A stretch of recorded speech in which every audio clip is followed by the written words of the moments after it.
Have you ever wondered if you're genuinely the woman of his dreams or just simply a placeholder?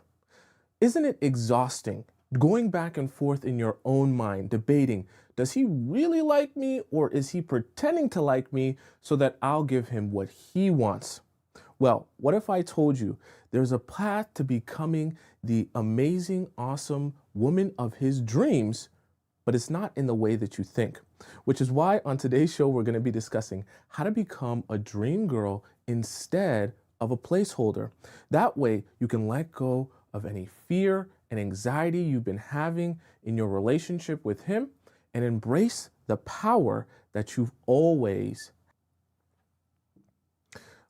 Let's imagine this, okay? So for point number one, fear is such an important part of addressing in order to become this dream woman.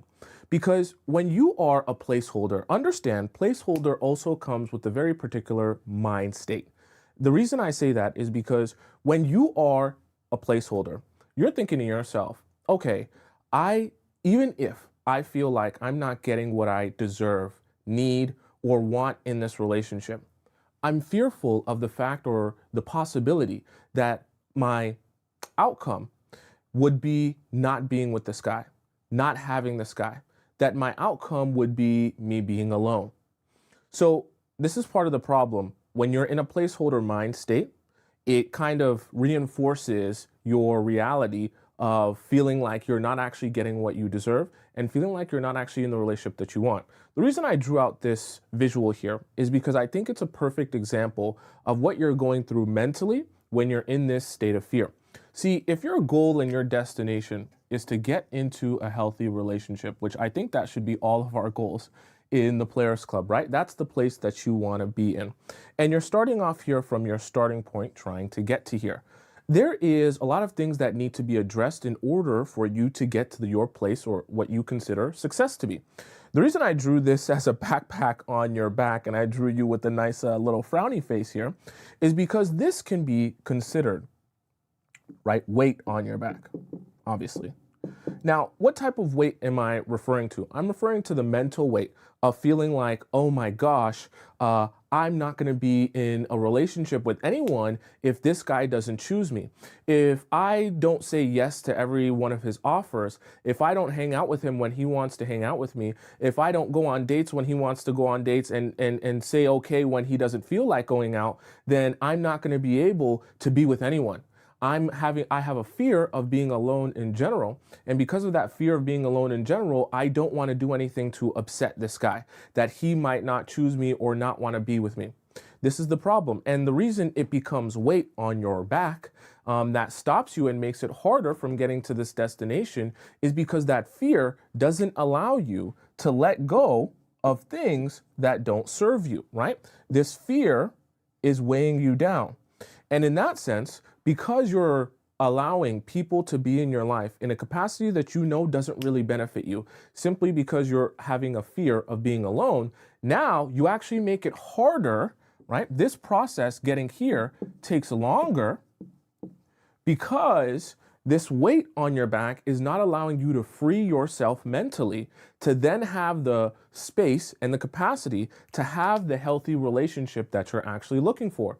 Because the reality of it is, if you're a placeholder in the life of another man who is never intending to choose you, because he never started off intending to choose you, then you're wasting a lot of your time. You're wasting a lot of your energy. And so all of this frustration is happening in the process of you being with a guy who you are a placeholder to. But because you have the fear of not wanting to be alone, this weighs you down and stops you from actually moving forward with your life. So in order for us to get you from dream girl, right, or sorry, I should say from placeholder to dream girl, we want to make sure we address that fear. Okay, so how do we address that fear? We have to put certain things in place, which we're going to discuss later in the show, and we have to kind of readjust and refocus your mindset so that we can actually have you in a place where you realize being alone isn't actually being alone, right? Isn't actually being lonely. And we fill your life with abundance outside of just this one particular guy that you're concerned about. Okay, let's hop into point number 2. We all on the same page? TikTok chat, you here with me? I kind of just started it off and then I just kind of ignored you guys. But TikTok chat, we on the same page here? Oh boy, what is going on with my... All right. Okay. Next here. All righty. So number one was fear. Now we're going to hop into point number two. It looks weird when I title it this way, but don't worry, I'll explain it. Okay. So let's think about this. All right, we'll put here.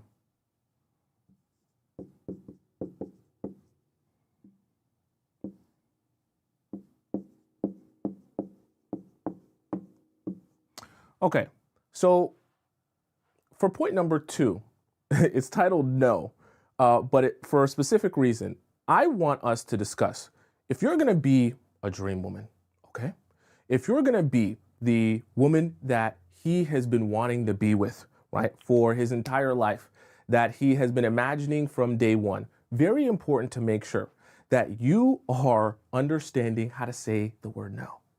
And it sounds simple in theory, but if you think about it, right, and we discussed fear earlier on in the first point, if you have a fear of being alone and you have a fear of being lonely, then you're naturally going to say to yourself, okay, I want to avoid the possibility of being in a relationship, not being in a relationship at all. And so because you're constantly trying to avoid that possibility of being lonely, then you say to yourself, okay, well, I need to make sure I do everything in my power that this guy likes me. And this guy doesn't think that, he doesn't want to be with me any longer, that I make sure that this will end up working out in some capacity.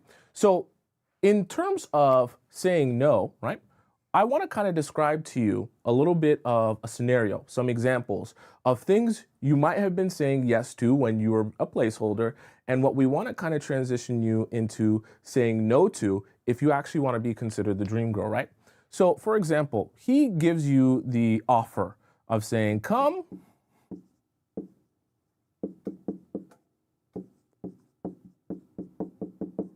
watch Netflix with me, right? This is his offer. Your response was originally yes before, right? But now we're going to transition that response to being no. The reason for that is because we don't want you to be showing men, any guy that you're dating, any guy that you're talking to, that you are willing to allow low quality and low effort hangouts to be the standard for how he gets to have access to you, right? If you actually want to be considered a dream girl, then we have to take action upon that by showing him that you are indeed only spending time and energy in places where you're getting treated as such. If you're saying yes to being able to come over to his place and watch Netflix, you might be thinking to yourself, well, Tomisin, that's the only way that he'll ask me out. That's the only way that I'll get to see him. Well, perfect. Now we know this situation no longer serves you. Now we know this isn't the relationship or the situationship for you, right? So that's an example of an offer, right? Low quality that we don't want to allow, right? Here's another one. Right? So even with the late nights, there's a thing that guys will do. This is very tricky, okay? I want you guys to be paying attention to this. There's a thing that guys will do when they're in a relationship, or I shouldn't say a relationship, when they're in a talking stage, right? Or they're just getting to know you. They're going to test this. If you are good at being a placeholder, and you have that fear of being alone and that fear that he won't choose you, he'll do things like when he goes out to the club, and let's say he goes out to the club and he's in the city that you're from, and he knows that you don't live too far from the club. He'll call you up at 3 a.m. and he'll say, I just finished up at the club and, I just happen to be in your city. Do you think I can come over? Do you think I can sleep over? Do you think I can come spend the night since I'm already in your area? I'll just pull up. You just have to give me the buzz code and then I'll come up, right? And so this is a problem. These are the type of offers that you have become accustomed to saying yes to because you felt like, oh my gosh, if I say no, maybe we won't get to spend time together. Maybe he'll stop liking me. Maybe he'll put all of his time and attention into someone else. But now we're saying no to those things. Okay, right? We're saying no to those things. Here's another one that I want us to discuss. Oh, put this like this. That I want us to discuss as well, okay? We'll say,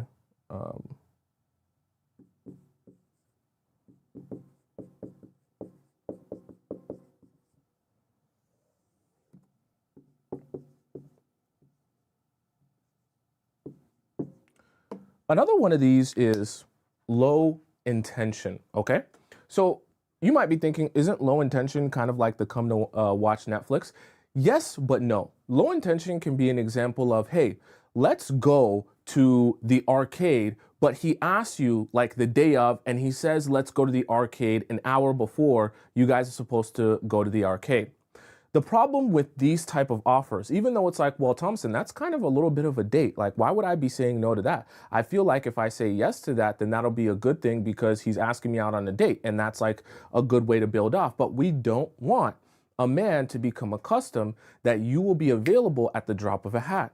You're not sending the right message and we're not cultivating the right perception of you in the relationship or the situationship that we want to in order for you to be the dream girl. Because the reality of the case is the dream woman is not just going to be available at the drop of a hat.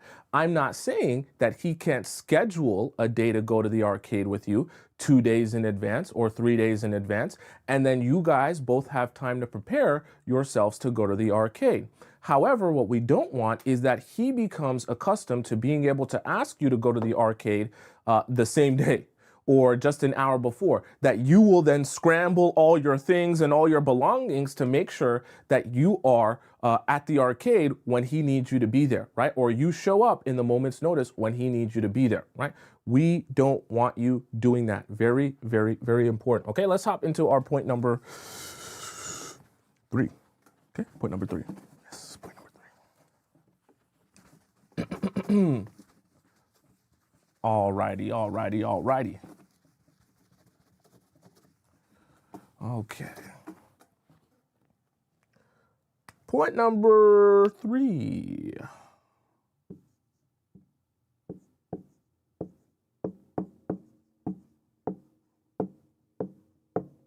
Okay.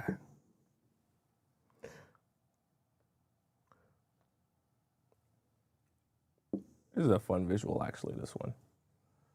I like this one. So let's see. We'll have up here your free time. And we're doing a little bit of a pie here, okay? So we'll do like this. We'll have some here. We'll have some going here. We'll have some like this, and like that. Ooh, that's kind of even. Let's make it a little bit less even. So we'll have one like that. And then we'll have a small one like that, okay? So here's the thing. Point number 3 is to rebalance. What are we rebalancing specifically? We're rebalancing your life. We're specifically rebalancing your free time. See, in a week span, you're gonna have different things that you can do, different things that you would like to do, places you would like to go, people you would like to spend that time with, right? There's obligations that you'll have like work and school and all that other stuff. But then there's other things where you can kind of pick and choose your outcome and where you kind of want to go with it, okay? So this could be, for example, right, you can have in this place here, you can have hobbies here, you can have your, we'll say your girlfriends here. You can have your family here. We can even put here, let's say book time. We can put self-care here. These are all things you can spend your free time doing. But here's the key element. What we want to start doing when we're rebalancing your free time, we want to give, it's going to look funny, we want to give that man the smallest sliver of this free time that you possibly can. It's going to kind of sound weird to you because you're thinking to yourself, well, I like the guy. I want to be with the guy. I want to hang out with the guy. Why would I give him the smallest sliver of my time?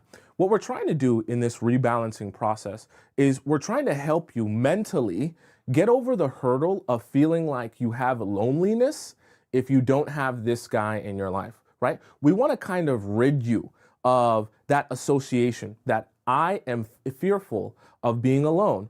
Because if I am alone, then my life's going to be boring. My life's going to be uninteresting. I'm going to have nothing. It's going to be depressing. What we want to remind you of mentally is that your life can be full, even your free time can be full of things outside of this guy. When we rebalance your free time like this, one, you're going to be a lot less disappointed when you don't get to spend time with him. And it makes it a lot easier for you mentally to say no, like we talked about earlier. So we're trying to help you in multiple ways here because when we can say, okay, this percentage is taking up hobbies, this percentage is taking up fam, girlfriends, book time, and things like this, right? Now that we have this free time sorted out this way, right? When we're spending time with him, one, we have other things to do and other places to go. So we don't necessarily feel like we need to spend 3, 4, 5, 6 hours at a time with him. And number two, it tightens up your schedule a little bit. That's what we want. That's what we want. We want your schedule to get that much tighter. Actually, we want your schedule to be very tight because the reality of it is if you're going to be a dream girl, if you're going to be perceived, thought of, looked at as a dream girl, dream women are in very, very high demand. Okay? And it doesn't just have to be in high demand by a whole bunch of men, in high demand in general. Dream women are abundant in every aspect of their life. So we have to start having and adding abundance in other aspects of your life. One of the easiest ways to become a placeholder is to make your pie chart look a lot more like this, right? Where your pie chart is literally just man and nothing else, right? Because if your pie chart is only this, right? And this is the only thing you spend all of your time doing. We even put it in big bold letters here, right? If this is the only thing that exists in your pie chart and nothing else, you're going to find it very hard to be a dream woman. You're going to be in demand for nothing and with no one because no one's going to be wanting to spend time with you outside of maybe that guy. And then what happens when he doesn't want to spend time with you? Nothing. Now you're miserable. Now your life sucks. Now you're so bored, right? Now your life's uninteresting. We can't have that. It also will make it so much harder for you to say no to him, which we don't want. All right, let's hop into point number 4. Okay, we all on the same page? We all on the same page? I hope we're all on the same page. Okay. I'm trying to make sure that I'm addressing any of your questions that you guys have here. K-Flick says, what if he wants to pick you up and cook for you, watch a movie and go for a walk? Will that be considered low effort? It's not considered low effort if he plans and schedules that, right? So we don't just want men to ask you out in general. We also want men to be intentional with them asking you out. Does that make sense? So when he asks you, he wants to cook for you and all that other stuff, you want to make sure that like he's actually planning and scheduling that ahead of time. Not just saying, oh, yeah, I just finished work, at 6 p.m.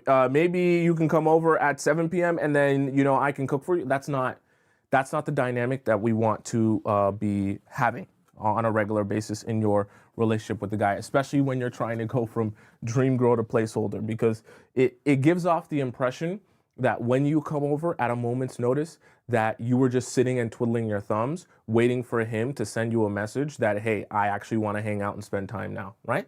We don't want that. Let's hop into point number 3, or was that 3? Point number 4. Okay, point number 4.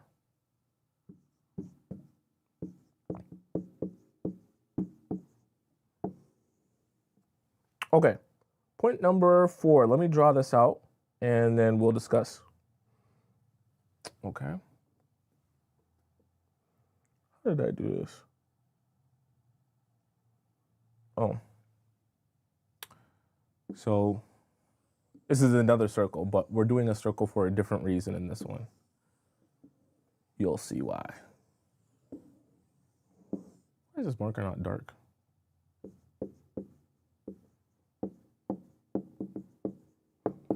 Okay. So, do this.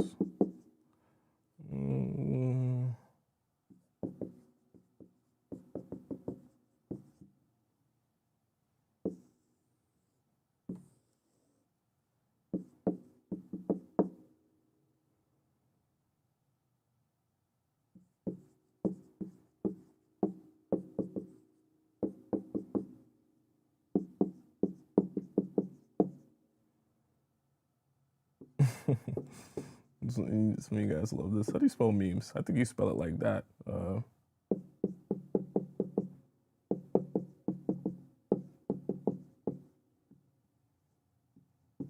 Okay, so let's discuss this. Okay, point number 4, silence. Okay, now in this visual that I gave here, let me kind of break this down. So with communication, there's different forms of communicating with the guy.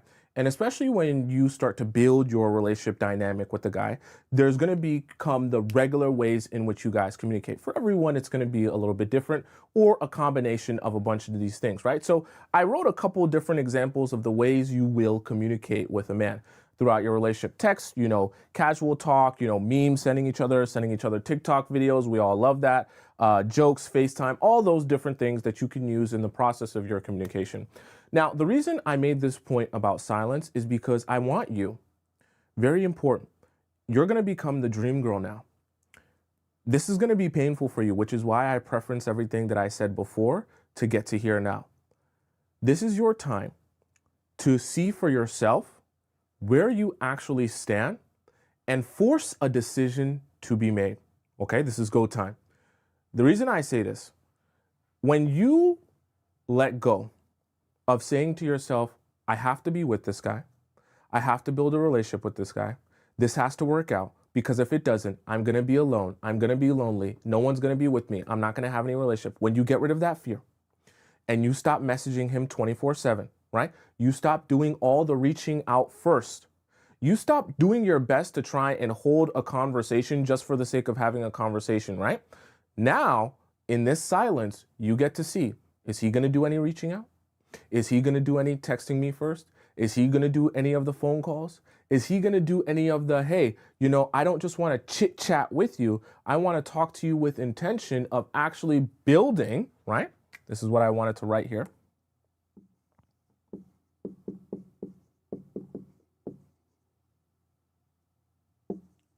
I'll just do it like this, right? I put building, but what I'm really discussing is building a connection, building a long-lasting, healthy relationship, right? This is the most important realization that you'll have in the process of transitioning yourself from placeholder to dream girl.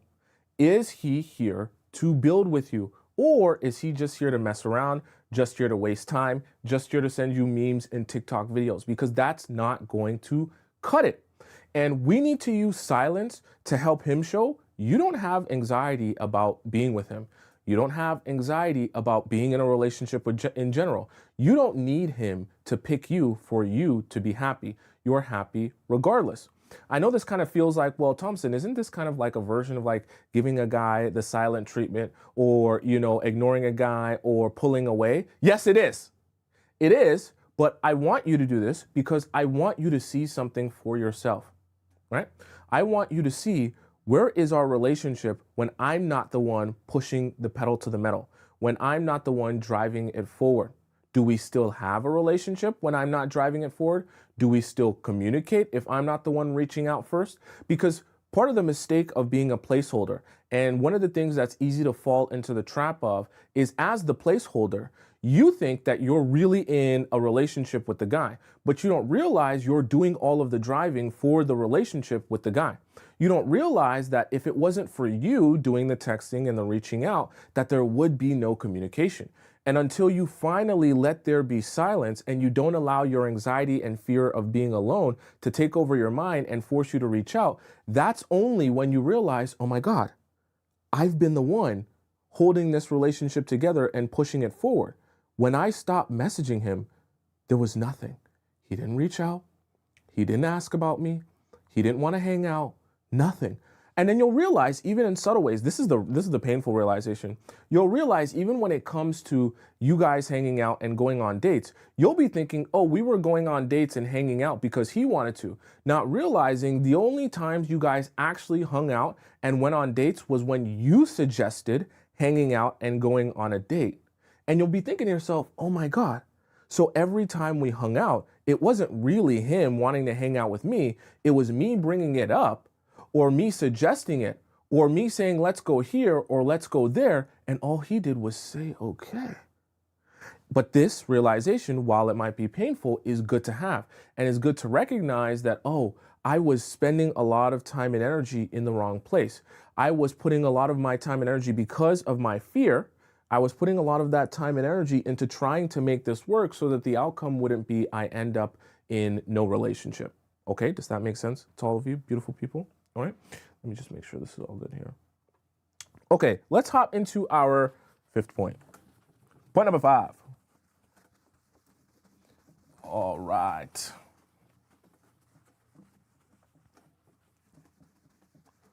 Okay.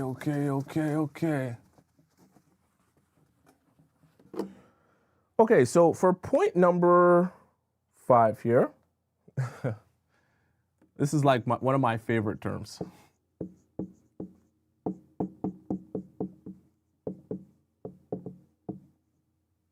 That we're not going to do. Oops, I spelled that wrong.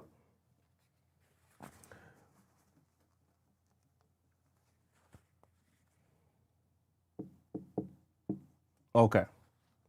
We're not going to do this ever, okay?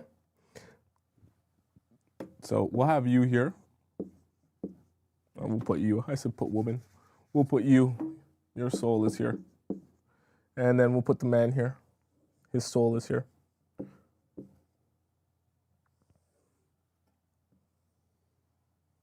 So here's the thing.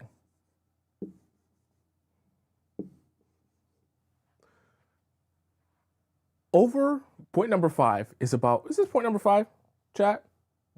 1, 2, 3, 4. Yeah, point number 5. Point number 5 is about over-explaining. One of the worst things you can possibly do, and it's it's a virus for placeholder women, and something you want to get rid of if you want to become a dream girl, right? Over-explaining happens when you are feeling like, oh my gosh, this relationship is slipping away from me. Oh my gosh, we're not on the same page. He's not showing me a lot of interest. This might not work out between us. I need to do saving here. In order for me to do saving, I need to tell him about all my feelings. I need to tell him and over communicate about what I want and what I need and what's not working, and tell him where I'm at and what I'm doing at every second of the day so that he understands this, right? A perfect example of this is, oh my gosh, he hasn't asked me out all week. And because he hasn't asked me out all week, I'm so worried that if he doesn't ask me out today, then we're not going to be able to hang out until 2 weeks from now because I have certain other things that I have to do. So I'm going to over-explain that, hey, you probably want to make sure you ask me out on a date on Friday because we're not going to be able to hang out for the next 2 weeks, and I have this to do and I have that to do, and I know you want to... Stop. If you want to become the dream girl, you have to get used to, one, saying no, like we talked about earlier, but even in the process of you saying no, denying offers, you want to get good at not over-explaining yourself. If a man inquires about you, if a man asks you a question, hey, what are you doing? Hey, where are you at? Hey, what are you doing next week? What are you doing next Friday? I want to spend time with you. I want to do that. Then you can answer the question. But what I don't want you to do is I don't want you to start feeling like, oh my gosh, I need to overcompensate for the fact he's not asking me anything by over-explaining all of these things so that he'll have all this information that he can then make a decision about hanging out with. Stop. This visual is because when men are ready to receive, that is the only time you want to focus on giving, right? You will get out of the habit, if you want to become a dream girl, of giving when men aren't ready to receive. How do you know if a man is ready to receive? It sounds very simple. He will ask you, okay? I'm going to say it again. I'll put it on this side too. When a man is ready to receive, he will ask you. You will not have to be the one explaining yourself to a man who has not even inquired about you. Let me give you an example of that, right? So in the scenario in which Friday is not going to work for you and you guys aren't going to hang out on Friday because of an upcoming appointment or something that came up, and now he needs to go on a date with you on Tuesday because Tuesday is your only free day in the next week, because after that you have a trip and then you have work and you have this and you have that. So now you're pushing to say, oh, since we can't hang out on Friday, just letting you know, even though you never asked me, just letting you know Tuesday is my most free day and I'm free at exactly 8:30 to 11:30, and that time we can go to the sushi space that we were talking about before. Stop. This is an example of giving men communication or explaining yourself to a man who has not asked you for that explanation. If something comes up on your Friday and you can't see him, you just let him know, I can't see you. Something came up. If he then goes on to say, can we hang out at a different time? If he then goes on to say, hey, I would love to see you again this week, or I want to reschedule with you, or whatever the case may be, then you do some communicating. I know it sounds very counterintuitive and weird because your therapist will tell you, but you should communicate all the time. In fact, you should communicate so much that your head explodes. Stop. Stop. Let men come to you. Let them ask about you. If you want to go out with a guy, let him inquire about when you're free first, then you explain your availability, right? Don't be explaining your availability to a man who has not inquired about your availability, okay? This is an easy trap for the placeholders, okay? You are so nervous and so fearful that this guy will forget about you. You want to remind him, hey, let's hang out here. Let's do this. Maybe me and you. Don't forget about me. Don't forget about this. Stop. Your life is perfectly fine if you guys don't hang out. You don't need to explain yourself if he's not inquiring. If he's not inquiring, that means he is not interested in getting that answer. So don't be giving men answers that they're not inquiring about. Okay? I know it's very tough when you like, trust me, I'm a human being.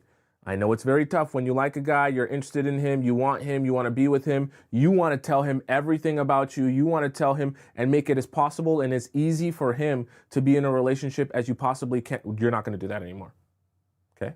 Because as the dream woman, the men come to you, the men desire you, the men approach you with intention.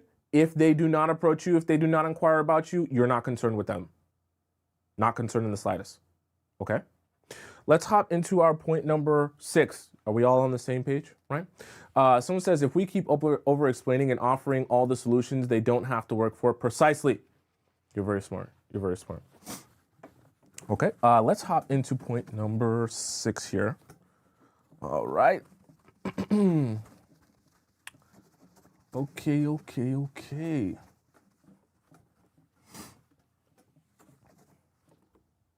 Point number 6.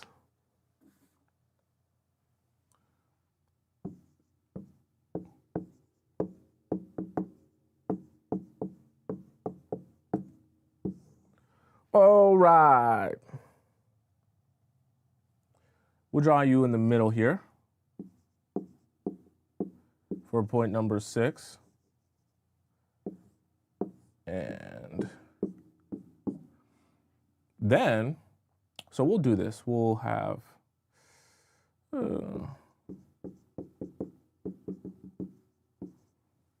and we go, let's say,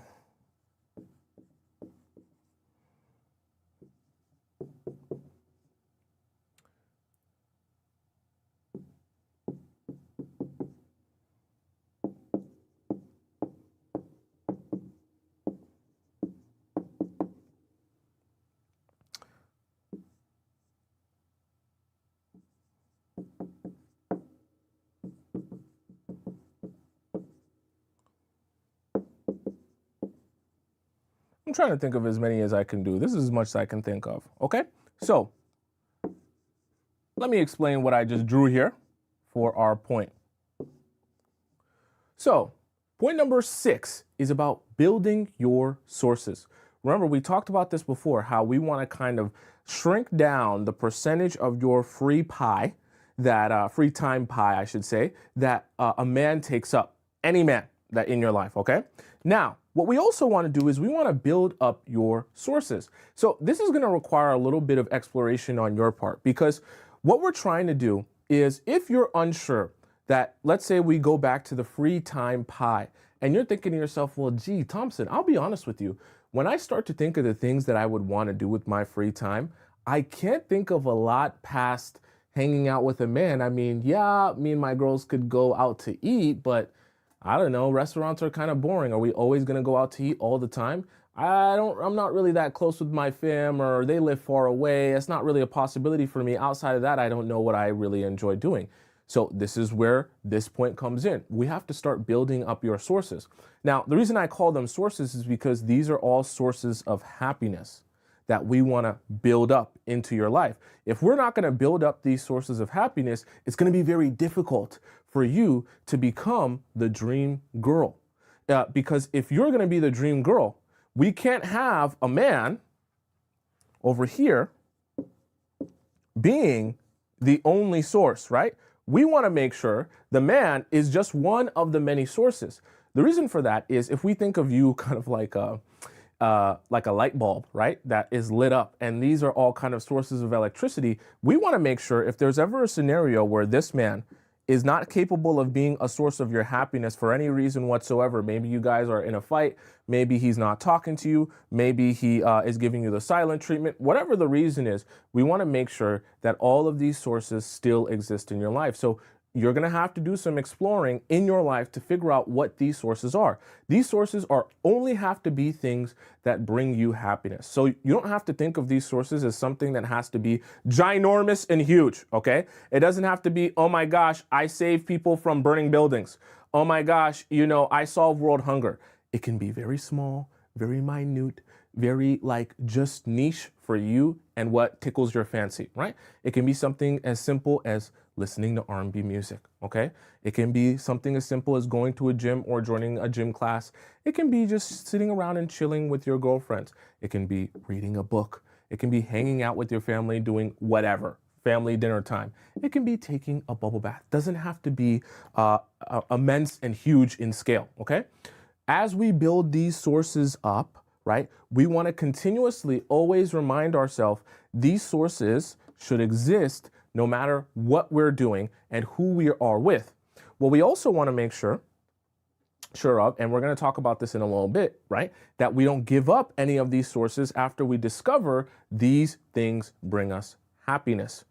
If you're going to be the dream girl, we need to fill you with dream girl energy. And filling you with dream girl energy is about making you feel like you have an abundance of love, joy, and happiness in your life, regardless of a man, okay? That's what we have to fill you with. That's the energy and the spirit we have to fill you with. Let's hop into our point number 7. Point number 7, okay? What is with my thing here? Okay, point number 7. Alrighty. Point number 7.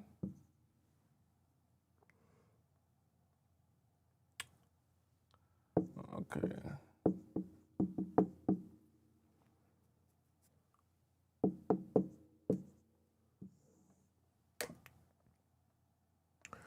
So for this one, I'm going to draw out a bit of my calendar is not going to be perfectly accurate, okay? It's not going to be a 7-day-a-week calendar, but you get my point, okay?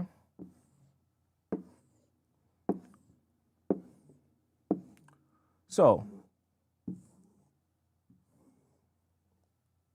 we'll put here, right? In your,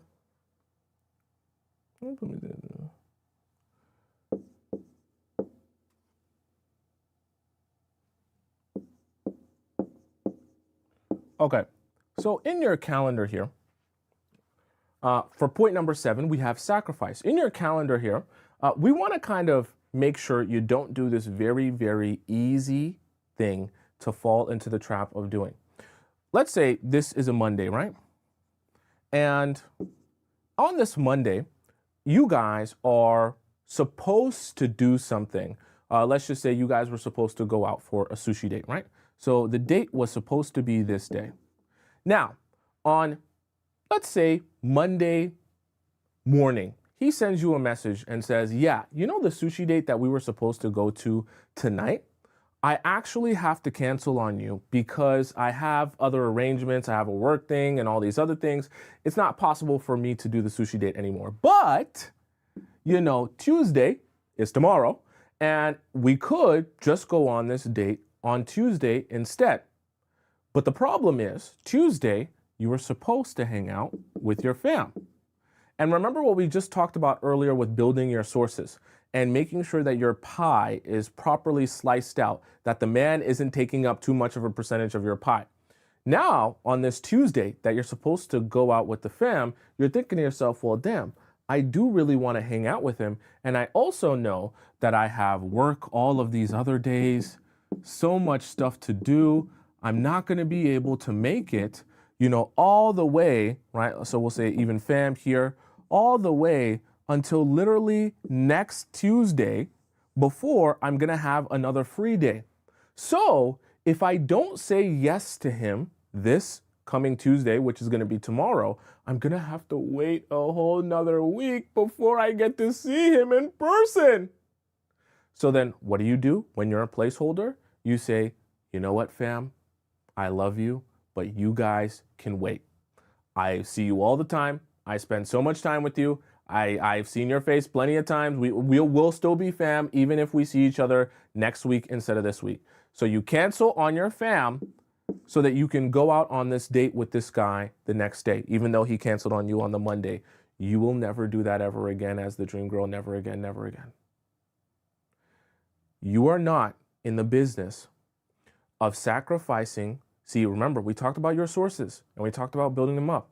You will not put your sources to the side to then capitulate to now the man's needs. I'm not saying you don't spend time with the guy. I'm not saying that it's a crime to be happy to spend time with him and be around him. But what we don't want is we don't want you starting to cancel these things out of your life in order to make spending time with him easier. What should be happening as the dream woman? He is the one adjusting his schedule to get and gain access to you. Let me say it again so you don't forget. What should be happening if you are the dream woman? The man that is dating you should be the one adjusting and changing his schedule to be able to get access to you. Because the whole purpose of him dating you and trying to get to know you, when a guy comes up to you, says, I want your number, I want to get to know you, he is the one that should be making the sacrifices for time and energy to be able to say, because I want to get to know you, I'm going to move around my schedule so that I can be free for the days that work for you. I'm going to make sure that if I have a particular thing scheduled in my life, a particular event that I'm supposed to go to, that if I know I really want to see you and I really want to spend time with you, I move things around to spend time with you. I know it sounds a little bit, well, Tomisin, isn't that kind of one-sided? Yes, it is. But we want the beginnings of your relationships to be one-sided, not 100% one-sided, but we want it to be majority him driving things forward, okay? If you're the dream girl, a man should be driving things forward. Make no mistake about it. I know that we're in 2025 and you're supposed to be a strong, independent woman, but if you're the dream girl, the men are driving things forward, not you. If you're driving things forward, that's how you become a placeholder, okay? Let's hop into point number 8, all right? Someone says, I play softball every Tuesday and turning down Tuesday night dates to say I'm shooting pool. Then they always want to play with me on a date later in the week. It's perfect. It's perfect. It's perfectly fine. And it's a great, see, life is a really interesting game because when you have things to do and a man actually asks you, hey, are you free today? Or can we hang out today? And you actually have things that you were supposed to do that day, so you actually can't hang out with him. You're showing him firsthand that you're in high demand, not just in high demand by other men, but high demand in general, and that you have a life. That in itself is more attractive to people. So when people always say, oh, but it's like playing a game, it's playing a game, why do we have to play games? You don't have to play games. But if you set your life up in the right way, and you build the right foundation in terms of being the most attractive person you can be by filling your life with abundance and things to do, then everything kind of works out and fits into place how it's supposed to. Okay. Point number point number 8. That's point number, is it? Yeah, that's point number 8. Okay.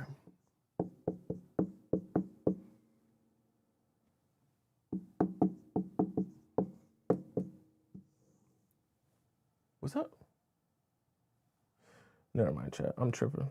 I'm seeing things. Okay, so for point number 8, I'm going to give you a little bit of a story. So I want you to answer this because the story is going to end with a question.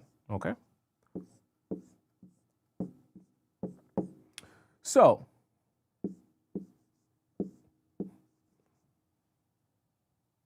my drawing's not going to be very good, so don't you worry about all that. Just worry about the purpose.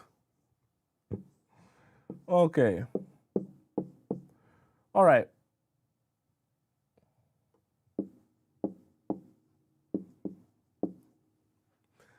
So let's imagine in this scenario, for point number 8, it's about being efficient. I'm going to explain this in an analogy story. Let's imagine I came to your house, knocked on the door, and I said, look, I love you, I cherish you, you're an amazing member of the Players Club. I want to gift you a brand new car. Tell me in the chat, what is your favorite brand of car? What car would be your dream car that I could give you, okay? I come to your house and I say, I'm ready to gift you a brand new amazing car. This is your car that you can drive. It's paid off. Even the insurance is paid off. You don't have to worry about a damn thing, okay? Now, as I gift you this dream car, when you first hop into it, you're like, oh my gosh, right? That first drive,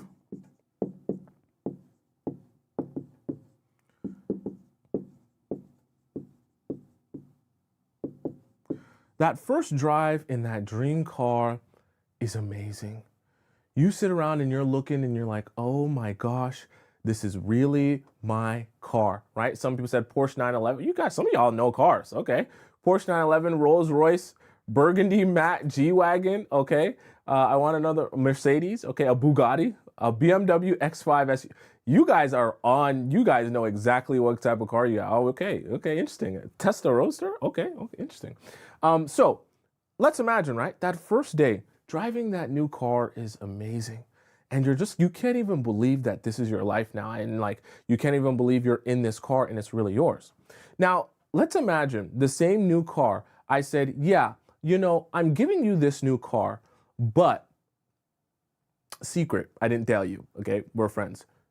I actually gave you this new car because I felt really bad about the fact that you no longer have a place to live. Yeah, you now have to live in your car for the next 2 months because something happened to your place and now you can't live in it. Let's just say hypothetically. And now, instead of it just being a first drive, you're going to go 2 months in this car. Okay? Now, what happens after that first drive? Okay? First drive's amazing. You're all over the moon. You're like, oh my God, this is the best car since everything. I can't believe I'm even in this. First week, amazing, awesome. New car smell, everything's awesome. Then we get into the first 3 weeks. And you're like, yeah, this is still a great car, but now you've been living in it for 3 weeks. So there's a couple of papers here and there. It's still kind of new, but maybe it's not the best thing ever. You're getting used to it now. Then we get into a month and a half in the same car, living in the same car. And now you're kind of thinking to yourself, I kind of want to see other things than just the inside of this car. And by the time we get to 2 months of you having that car, what was once the most amazing first drive, you're kind of like, damn, I want to go anywhere else but be in this car. Like, I want to be anywhere else but in this car. I'm tired of this steering wheel. I'm tired of this leather. I'm tired of this. I'm tired of these. I'm tired of everything. I don't care about the color, nothing, right? And it's amazing how something that was once a dream for you becomes very mundane, even annoying after a while. So why do I bring up this point in this story? Because this can be the same thing with you if you make this same mistake. do not, I'm warning you, do not be the, oh, let's just sit around and chill and relax girl. Gonna tell you again, do not become the let's just sit around and chill and relax girl.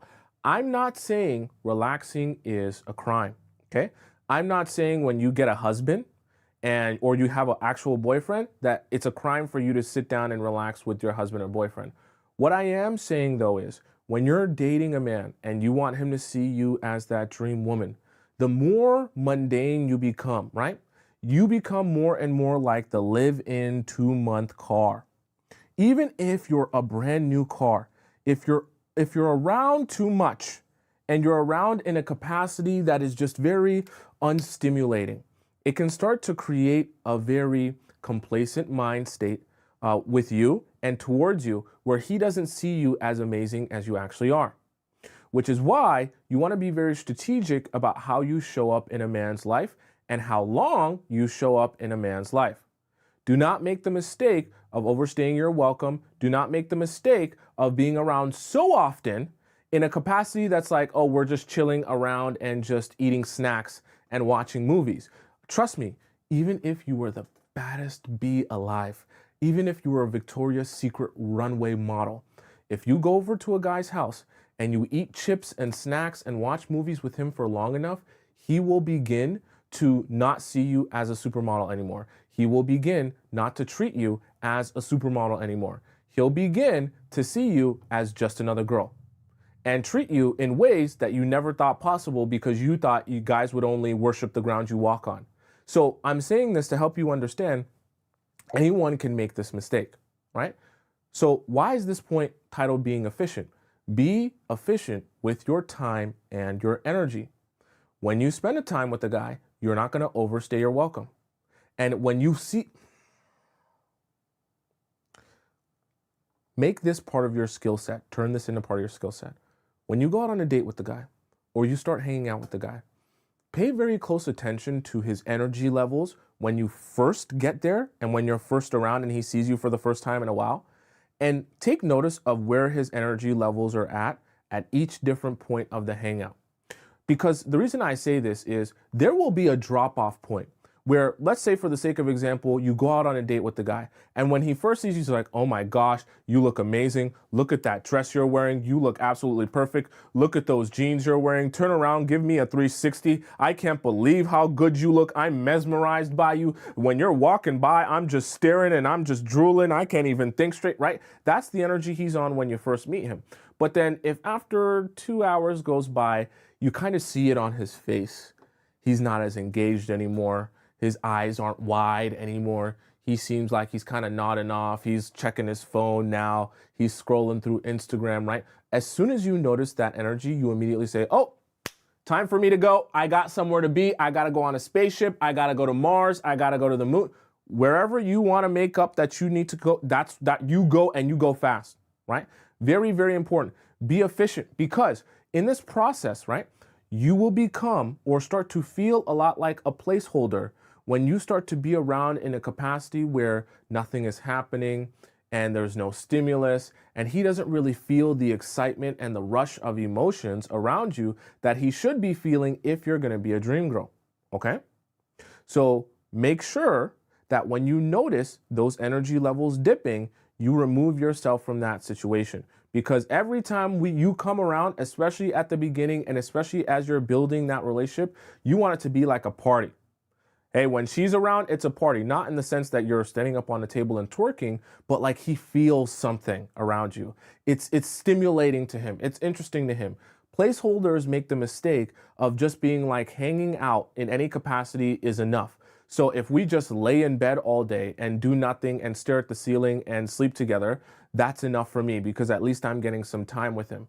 But then he begins to see you as just the person to do nothing with. But that's not a good thing. Okay, let's hop into our point number 9. Okay. Point number 9. Okay, so for point number 9, let me see here.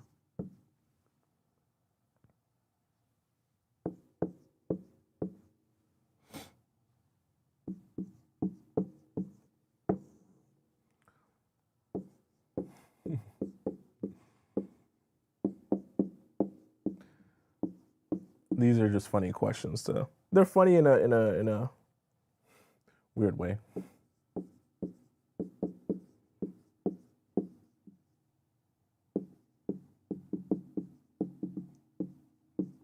Okay.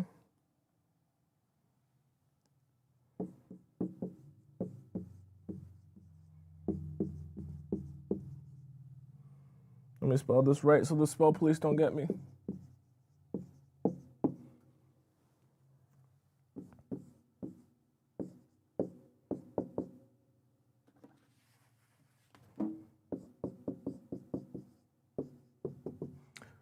Okay, so for point number 9, purpose, super important when it comes to your relationships and for you becoming the dream woman.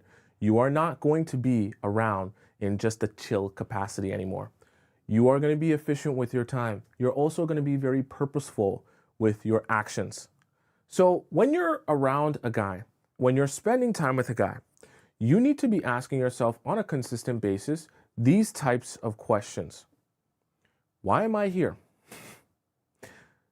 The reason I say this is sometimes you can get into the habit of just hanging out with the guy, but not really thinking to yourself, like, what is actually the reason that I'm here? Is it because we're building something, or is it because I'm lonely? See, it's okay. Here's the thing too, right? It's okay to recognize to yourself that I'm actually not really here to build anything. I'm here because I'm lonely, or I'm here because I was bored, or I'm here because I had no other better options, right? But recognizing that is very important to being very purposeful with the places you're going to spend your time and energy, right? What are we building here? Are we even building something in the first place? Or are we just casually farting around where we are just basically filling up this time for each other until we kind of figure out where we want to go and what direction we want to go in? See, these are even questions. Remember, I want you to ask yourself these, but I want you to be observing them in your relationship in order to receive the answers, right? Asking yourself, what are we building? You don't ask him that question and expect him to directly answer that for you. You ask yourself that question and observe, have we actually built anything, right? Have we progressed in our relationship? If you don't have any examples for yourself, when you're looking back to what your relationship has been and where it is now, of how you guys have progressed in the relationship, well, then you have your answer. What are we building? We're building nothing in that scenario. So these are things you want to be observing and asking yourself on a consistent basis. Even things that seem as trivial and simple as, do I like him? Because when you're with a guy, especially if you're a placeholder to that guy, or if you're a placeholder and he's simultaneously a placeholder to you at the same time, you might not be asking yourself this question. Because if you're in placeholder mind state and you're in that fear state of, oh my gosh, I don't want to be alone, well, the last thing you're going to ask yourself is, do I like him? Because you're thinking about, how do I just get chosen by him, even though he's not really the type of guy I would want to be with. It's very strange. You might get into a scenario where you're trying to prove yourself to a guy who's not even your type of guy you would want to be with. And when you think about the type of guy you would want to marry, it's not him. But despite that, you find yourself trying to prove yourself to this guy because it's not really about him. It's about getting chosen and not being lonely, which is why I attacked fear at the very beginning of our show, right? So always be doing things with a purpose. That's why I tell you guys, no need to be dating 85 men at once. Date only the men who you actually see as someone who you can actually be with long term. Let's hop into point number 10. Point number 10. Point number 10. Point number 10. Okay. Point number 10.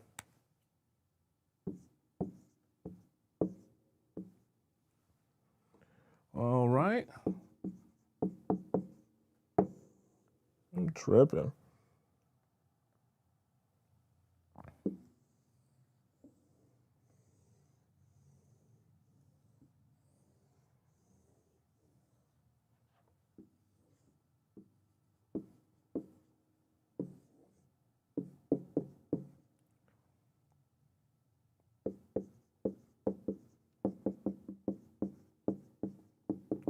So for point number 10, right?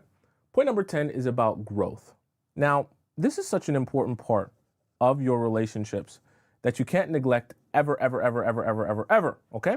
Because when you start off with a guy, you should always start off with the same goal in mind for both of you, that we are trying to get to the end goal of being in a healthy romantic relationship. If you're ever in a scenario in which that's not the case, first of all, you're in the wrong relationship. You're not even in a relationship, because you guys need to be working on progressing towards that point. Honestly, all your relationships in general, and especially your romantic ones, should be centered around this one theme: growth. Because no human being is going to be perfect. However, we all want to be making adjustments and be working on ourselves to become a better version of ourselves, to eventually be a better partner to the person we're with as well in our relationship. The thing about it is, if you're in a placeholder mindset, you will be very complacent receiving the bare minimum, and for the bare minimum to be the existence of your relationship in totality. What do I mean by that? For example, right?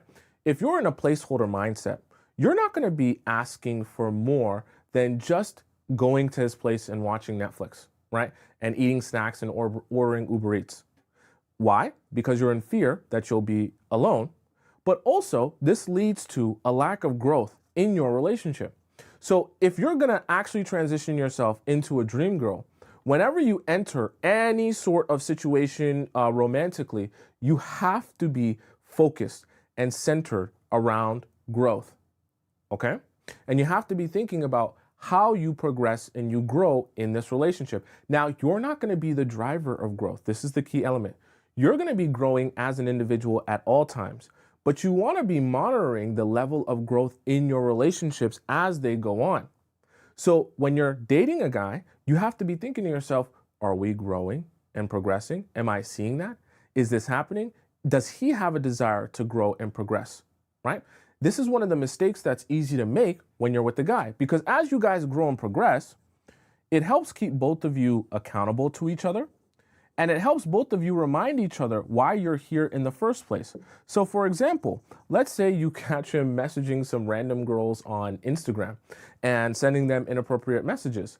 This, right, when you guys have this as your end goal, that's how you hold him accountable. Hey, you said you wanted to be together, right? You said you loved me. Hey, you said you wanted this romantic relationship for us to be together forever. I'm holding you accountable to that desire, to that outcome.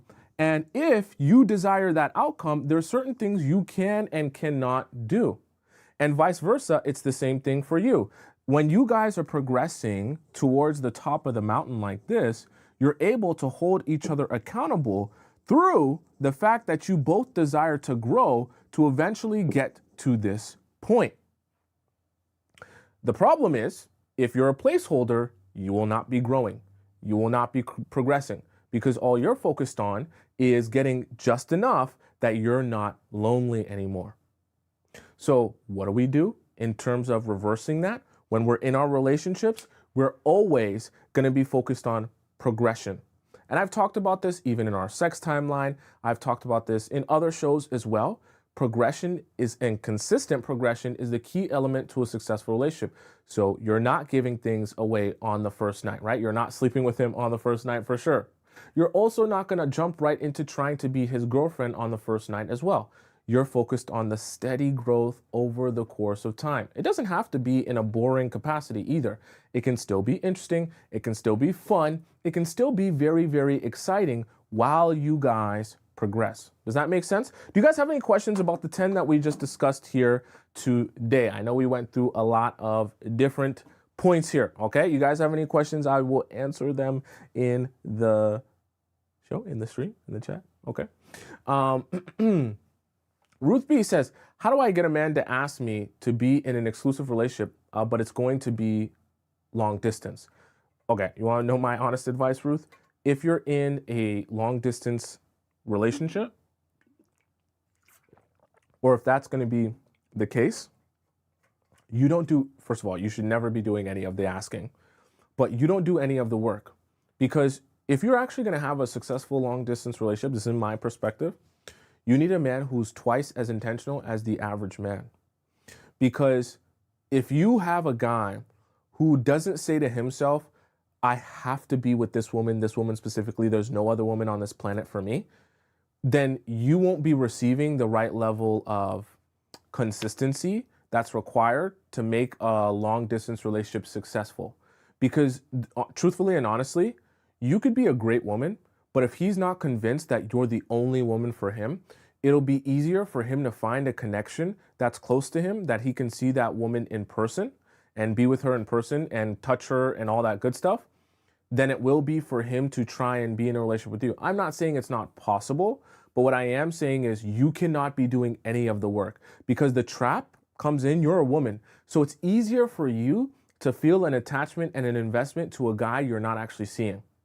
But the problem is, as you feel that attachment and investment into that guy you're not actually seeing, you're thinking, okay, well, this is my guy. I have to be with him. I got to say no to these other guys and everything else. And then he might not be going about it that same way, right? So be very observant about that. You're not going to be doing any asking. In fact, you should be the one saying, yeah, you know what? I don't think this is for me. And he should be the one saying, no, I need it. This is for me. I want to be with you. I want this, right? You almost kind of have to have the energy of I'm on the fence.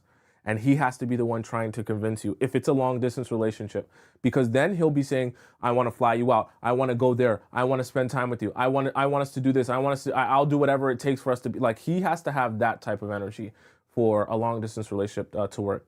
Justice Liberty says, Tommy, should I block this guy who treats me like a placeholder? He's never going to change. It took me a while to figure it out so I could have fun with him, but is it worth it? No, no, no, no. I should have even mentioned that in part of our show when I talked about being efficient and being purposeful.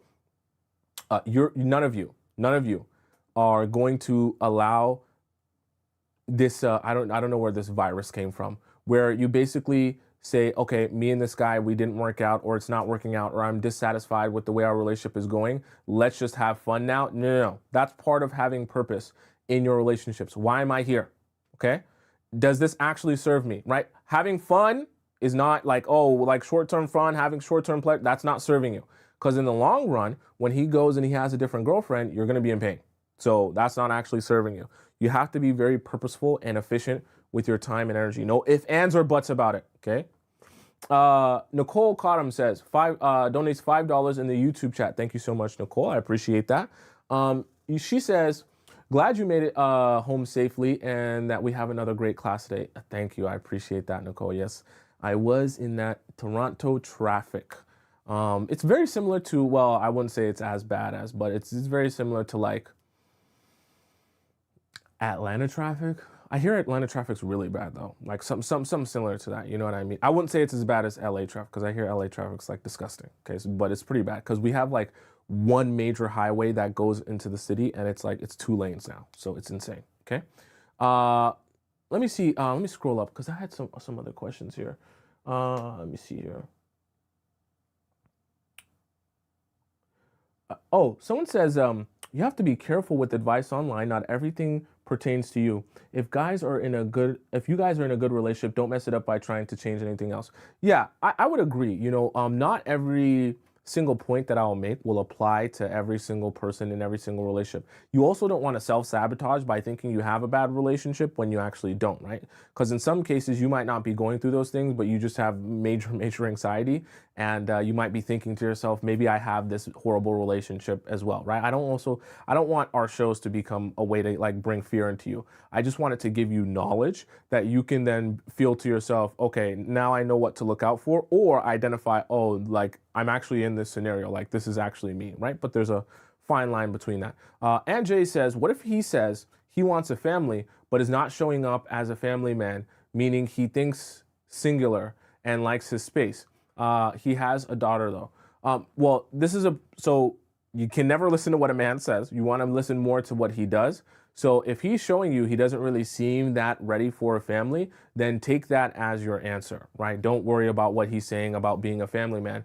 If he doesn't seem to be very family oriented, or you know what I mean, caring about more than just himself, right? This is why I say the best way to get to know where a man's head is at is to ask him questions about himself and what he wants and desires for himself. For example, when you ask a guy, hey, what do you want for yourself for the next 5 years? He's like, oh, I just want to travel. I just want to focus on me. I just want to do me. I just want to, enjoy what life has to offer me. Like, that's not a man in the headspace to be giving a lot. That's a man in the headspace of just, like he said, seeing what life has to offer and give to him, which is fine.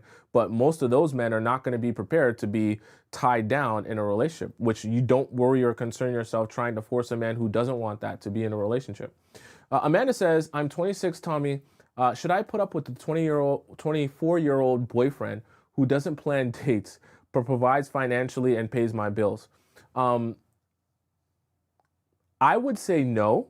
Now, there are content creators that will say yes to that question, like, oh, don't worry about it, just go out and have your own boyfriend or whatever the case may be. But I'm not one of those people. I think that even if a guy's gonna pay your bills, I think you still should be able to have love and feel love in your relationship with that man. So I feel like that's a scenario in which you go and find you a new man, because I don't think paying your bills is an excuse to be miserable. Because after a while, when your bills are paid, even when you have the Chanel large flap or big flap or however, classic flap, however they call it, you will still be unhappy at a certain point, right? Because the money will just be money and the items will just be items. It's not going to affect you're still going to be miserable, right? So we don't want that for you. Passy says, what if you're too unfixable, bone structure, ugly for guys to desire you enough to be this intentional? Okay, Passy, I'll tell you something that some of you may not realize. With men, I'm a man, right? Right? With men, we have many different preferences. So I know that when you see a billboard, you start to think to yourself, like, there's only one preference for men. But truthfully and honestly, there are different preferences for different types of men, like all around. There will be some men who literally prefer their women bigger. There will be some men who prefer their women more slender. There will be some men who prefer their women to have more ass. There will be some men who prefer their women to have more yitties. There will be some men who like blondes. There will be some men who like brunette. Like, you can't get into your head about the fact that, like, oh, I'm unattractive and no man will ever find me attractive. Now, obviously, there's a limit to that, right? You have to take care of yourself. You have to actually try in terms of your appearance, right? You have to actually, you know what I mean? Look presentable. But once you try to be the best version of yourself, I promise you, like, there will be men that find you attractive. Like, you don't even have to, trust me, don't overthink it where you're thinking to yourself, you can't possibly be attractive to men. Most of you, like, from my understanding, majority of the women that are in the Players Club and join it, you guys don't have a problem, you girls, I should say, don't have a problem attracting men. That's not really your problem, right? You're not unattractive women. The problem is just the way you might go about a guy you like a lot is very different from the way you go about a guy you don't like. So because your problem would be the guys you don't like are all over you, they're in your DMs, they're hungry for you, they're begging to go out with you, but you don't want those guys. But then the guys you do like, those are the guys ignoring you, giving you the silent treatment, pulling away from you. And so it becomes very frustrating in that sense. That's honestly, from my understanding, that's where most of you are at. So don't get too down on yourself thinking that it's an attraction problem. When you start working on yourself and you build that confidence within yourself as well, you also become energetically more attractive to people, because girls can have aura and riz as well, right? But so it's also about the confidence that you carry within yourself, not just about the dump truck that you carry. Someone says in the TikTok chat, hi, what do you do now as an ex of 3 years have resurfaced, entertain him as friends or ignore him? Why would you entertain an ex of 3 years ago as friend? Why would you do that?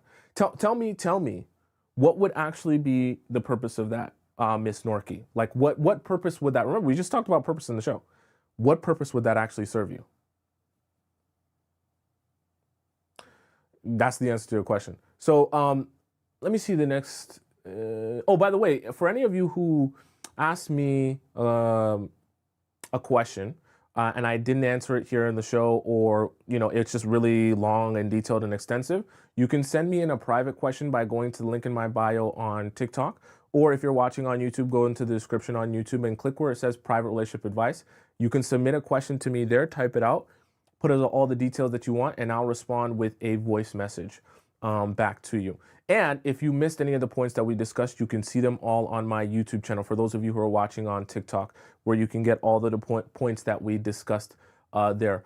Someone said something that I did want to address. Oh, it was Pazzi. She said, I have the body and the skin routine down and my personality, but my face is, guys tell me stuff like, you should get plastic surgery. And when I get a boyfriend, they always cheat on me. Well, Pazzi, this is another thing. So I don't know if you've ever watched the show. It's not called Major Home Makeover. It's those shows where they like take someone and then they make someone over, like they redo their look, and they just take someone that didn't look as good and then they make them attractive, or whatever the case may be. I can't remember what the name of the show was. But here's the thing. Even in your look, you might think to yourself, right, because that's pretty crazy for guys saying that you should get plastic surgery. You might think to yourself, oh my gosh, there's something wrong with me. But you might not realize you just haven't properly found your aesthetic. I'll give you an example of what I mean. There's scenarios where a woman might be like, oh my gosh, I have the hugest forehead ever. I'm never going to be able to get rid of it. It makes my face look so disproportionate. It throws off everything on my face. I can't get guys. My forehead's so shiny. My forehead's so huge. But then it's just like they just now change their hairstyle where naturally they regularly wear bangs. It covers their forehead. It goes to their eyebrows. And then boom, all of a sudden, right, with their face shape, and with the way that they look and the way their head's structured, the bangs makes them like a brand new person. And all of a sudden, the thing that wasn't working before, all of a sudden now they're an attractive person just with one small fix. So part of maximizing your attractiveness as a woman, as a person in general, you just have to do a little bit of tweaking and figure out, okay, what's my thing? How can I adjust this? It's not all about, oh, I have to go out and get plastic surgery. Sometimes you just have to play around with your look a little bit. You have to experiment a little bit and see what works for you. You might have light eyes, and wearing your hair darker makes your eyes pop and does something to your face shape and structure that works for you, right? For you as women, right? I'm obviously a man, so it's hard for me to get into aesthetics as well as you'll be able to. But with your aesthetic, your hair, and even the way that you do your makeup, and the colors that you wear, that can play a large factor in just the overall look that you have. By the time you add and tweak some of those things, even simple things like the shape of your eyebrows will change the way your face kind of looks to people. And all of these different tweaks, when you add them up, can make a big difference between, let's say, you being attractive or you being unattractive. And all of those things are within your control. But you do have to do some experimenting to kind of find what your look is, right? Like, I'll give you guys an example for me. There was a point where I used to like really want to grow out a beard because I would see other men being able to grow out a beard. And so I tried to grow mine out, but I don't really grow a beard. Like, my hair only really grows right here, and it's very thin here. And then there's a little mustache here, but so I don't get hair here. So I'll never have a beard. You know how Drake has a beard? I'll never have a beard like that, no matter how much I grow it out. But there was a point where I wanted to grow it out so bad, and it was just really like a chin strap, but it looked horrible. It didn't make my face shape, it didn't complement my face shape at all, and it just didn't work for me until I realized the best thing for me to do is to just shave my face, because I have good cheekbones, good decent face structure, so it works for me better to just have a clean shaven face than to be trying to work the beard when the beard's not going to look thick, it's going to look patchy, it's not going to shape my face well. But I say it's the same thing for you. You kind of just have to try things and then be like, this works, this doesn't work, and be honest with yourself about that, right? Very important. Kel said, yeah, try it while wearing nice glossy lipstick. It's possible, right? You can also do. Our first one comes from a creator named Ashley. Okay. But I'm going to do my best to tell a story. I like my punani bald, okay? It's a personal preference. I feel like it looks better. I feel better, whatever. I notice, though, when I shave, I give in too easily. Like, damn, who want me, right? I also notice that even when I don't shave, I still give in because I have no self-control, except to do things I walk around with a bush, right? So the guy I liked at the time texted me and he's like, hey, you want to come over? I'm like, I'm not doing anything. I'll text you when I'm on the way. So I hop in the shower. Why are you hopping in the shower, bitch? We are already not off to a good start. I'm in a shower, I look down, I'm like, well, I can't shave because then I'm definitely giving in, but I can't not shave because I'll probably still give in, but he'll think I'll have a bush, right? So I shave half of it, right down the middle. Grassland on one side, bald on the other. Dumbass. I'm like, my draws are staying on tonight. He ain't looking at this. So we're watching a movie. And we're watching a movie, and I'm like, ah, shit. Ah, shit. You not a changed woman, you a dumb one. He looks down, mortified as hell, I might add. He goes, what's this? I ain't ever seen anything like this before. What's going on? I get real defensive because I'm embarrassed. I'm like, what are you talking about? Like, I'm trying something new. Looks good. Other women do it too. I'm drunk, but I'm going to do my best to tell a story.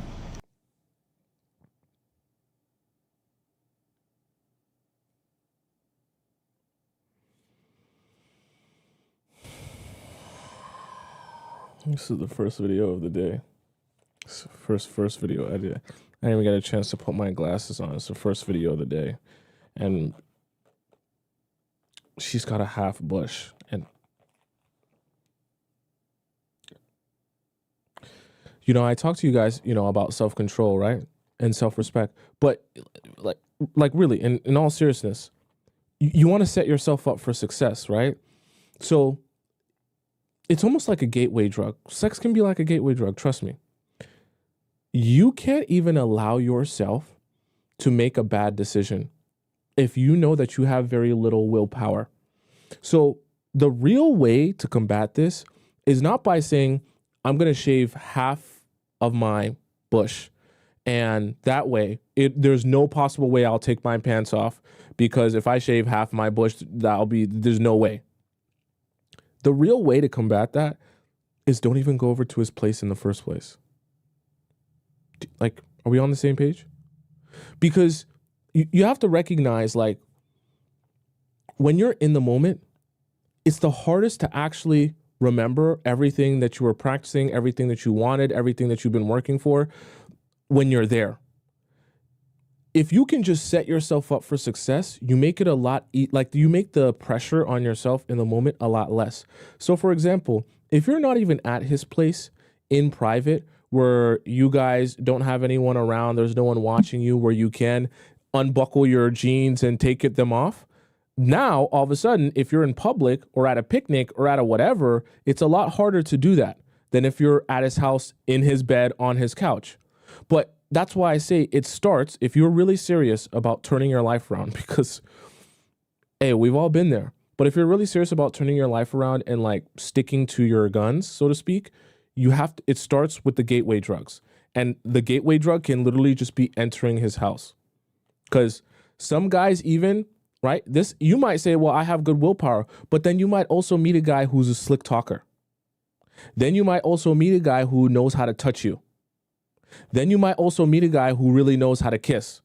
Now you're like, oh, Tomisin, I had these rules, but you didn't see how he was kissing me. You didn't see how he was touching on me. That man, he must have learned something different. He had a spell. That's why you don't even go into his house. Okay, I'm actually so serious about that, because it's very hard to remember everything that we talk about and discuss when you're in his house and he's touching and feeling on you. Your brain's not wired to be able to be thinking of me while he's touching you.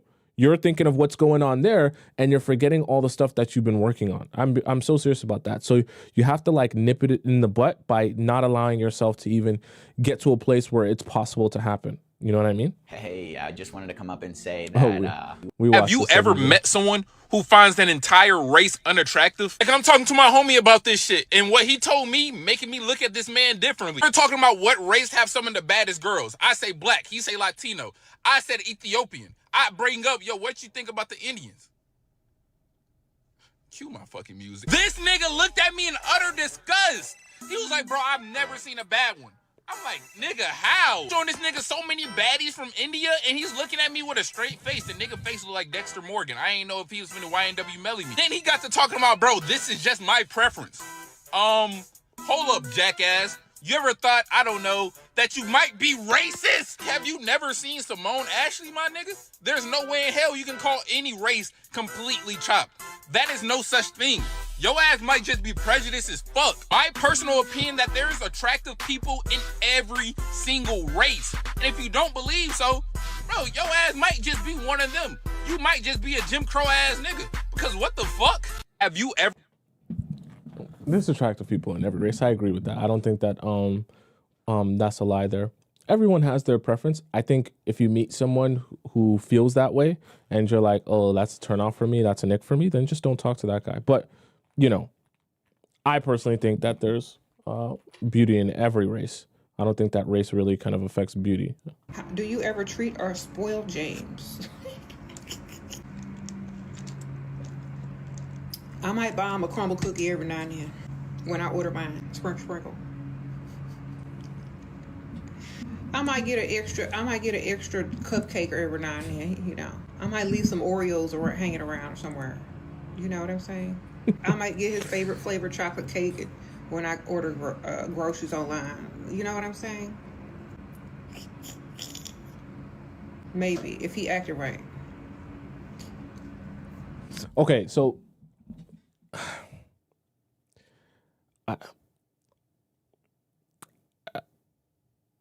I like this, but I don't like it at the same time. Because I know that she's joking. And I actually know why she's saying that like that. But I think that I'm trying to say this in a way that doesn't come across as hating. But I think that it's very important whenever you're trying to like teach or advise people that, especially with relationships, like you also give them a little bit of the real in real life, not like the extreme, because the extreme is like a fantasy. So like, you know, Shira's amazing, and I don't know Shira. I'm not friends with Shira. I don't, know her personal life, but I would probably bet you like Shira does actually care about her husband. Like, I would probably bet you Shira does actually have real feelings for her husband. Maybe it started off as getting money and things like that, but I think she actually does have real love for her husband. I would assume so. The part that I just don't like is that, I hope, I haven't watched enough of her stuff. Maybe she does, but like she has to remind the audience that like, they still do have a relationship and she does still care about the man. Because the extreme of like, oh, he's just a wallet to me. I don't care about nothing else he has to offer me except for the fact that he takes care of me, puts a roof over my head, and it's about the money. Like, Shira has feelings. So, and you all have feelings as well. So even in the ways that, I hope I try to, in the ways that I advise you all and in relationships, like we still have to acknowledge you guys have feelings, you guys want to love and be loved. And so I try to work with that, because my expectation of you to be a robot and for you to only care about money or you to only care about a man, like that's not realistic. And yeah, I get it. She's just telling a little jokey joke, but I do hope she also shares, the ways in which in their relationship, like she does also do things for him, because I think that a good, healthy relationship with like a real man who's not just getting taken advantage of is also gonna, it should be give and take. Like both of you should be giving to each other. Now, I'm not saying give to a man who isn't doing nothing for you, but I'm saying as your relationship builds and becomes more consistent and that man is your boyfriend and then eventually your husband, like, yeah, like you doing for your man, there's nothing to be ashamed about in that sense. You taking pride in your relationship with your man, there's nothing to be ashamed of in that sense. You championing your man, there's nothing to be ashamed of in that sense. I just think, it gets a little bit to the extreme where it's not like the point where I'm here, at least, is not for us to hate men and for you to not be in a relationship or to be in some sort of like weird robotic relationship that's not really about emotions or feelings. That's weird to me. So I don't know, just my own hearsay, but I get, maybe she's just telling a little jokey joke, and I take things too deeply. I'm too deep type of guy. Hey man, I have a question to ask, Bud, if you don't. How come you always call out toxic men and masculinity, but not so much toxic women and femininity, or things men should be cautious about when dating some women? I'm genuinely not trying to be an ass, just asking. Let's talk about it. So I've made videos on those topics. I've answered this question before. like this video or this video. I think people are underestimating how long I've been doing this and how many videos I've made. Several years and several hundred. So before you ask how come you haven't made a video about this or how come you don't talk about this, ask if I have. Wait, who is this and what is he referring to? Someone's gonna have to send me like an understanding of what this is referring to. I have no idea what context he's referring to. This is just sent to me. I don't like you. I want to hit it. I don't want a relationship. That's the reality. Wait, what is going on here? I have literally heard men tell other people in the bar while talking to other women, buying other women drinks, trying to get other women phone numbers.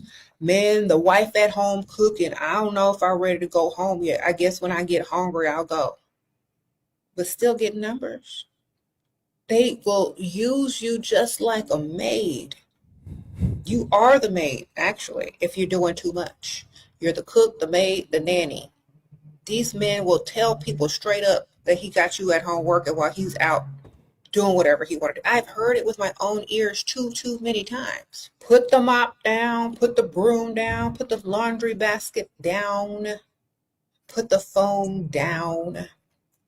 Pick up your skincare, pick up your lipstick, pick up your mirror, go to your closet and pick out your clothes. That's the only picking y'all supposed to be doing. Y'all supposed to not be no pick me shit. Y'all pick up y'all's self-care, makeup, and clothes and make yourself extra. Stop doing extra for these men and do extra for yourself, okay? And when they see you putting extra effort into yourself, they're going to want to put extra effort into you too, because you're not giving all of your energy to someone that doesn't even appreciate it. And I tell y'all all the time, it makes you look stupid and dumb. If you saw someone giving all of their energy, effort, and time to someone, you're going to also think they're stupid, okay? You'll be like, my friend is dating this dude and she does all this stuff for him and she looks stupid. That's how some of y'all look. Put it back into yourself. Some of y'all out here looking stupid. So that's why the silence part is a very key element to like kind of understanding where you stand with the guy and understanding if you're making yourself look stupid by investing in him versus he actually even has a desire to invest in you. Because like I said earlier, you can actually spend so much time investing into a guy that you actually think you're in a relationship, but you don't realize you've been driving the relationship forward the entire time. And until you actually have silence in the relationship, until you actually take a step back, you stop reaching out, you stop sending him memes, you stop calling him all the time, you stop nudging him to hang out. Now with that silence, you realize, oh my God, there is no relationship unless I drive it forward. And which is honestly one of the best realizations you could ever have, because once you make that realization, you have your answer. I know part of the reason that you guys come here to me is because you want answers, you want clarity, but that is the best version of clarity you could possibly get. Oh my God, when I stop driving the relationship forward, there is no relationship. We don't actually have a thing. This isn't a thing. It's literally me driving. I'm in a relationship with myself. When you realize that, then you can say, oh, I just move on. I don't need to ask him for clarity. I don't need to ask him if he likes me or if he this or if he that. No, I've been in a relationship with myself. This isn't even anything, right? And I can feel good knowing I have my answer, because that, trust me, that is your answer, okay? What happened to normal group? Why are these so What happened to normal group chat names? Like, brother, we are trying to plan your birthday. Why did I just get added to the Diddy party? Hello? I can't open that in public. I feel like I'm on a government watch list now. And I don't know if this is only a guy problem, but I was talking to my friend and her group chats are all girlies and cuties. Meanwhile, I'm on the Titanic swim team. What happened to normal group chat?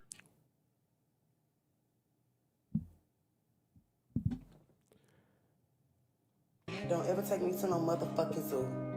I'm gonna be sad as fuck. Why the fuck is a penguin in Houston, Texas? Send that man back to his hood immediately. That shit is abysmal. Don't ever take me. This Gen Z humor is something else. Sorry, I heard some of y'all didn't get the memo, so I'm here to just, reiterate it. These niggas are narcissists! Run! Run for your life! They're trying to take your light! It's fuel! They're vampires! They're fucking vampires! Run! Oh my God, the devil's in your house! Run! Sorry, I heard some of y'all didn't get the memo, so I'm here to just, reiterate it. These niggas are narcissists! Run! Run for your life! They're trying to take your light! It's fuel! They're vampires! They're fucking vampires! Run! Oh my God, the devil's in your house!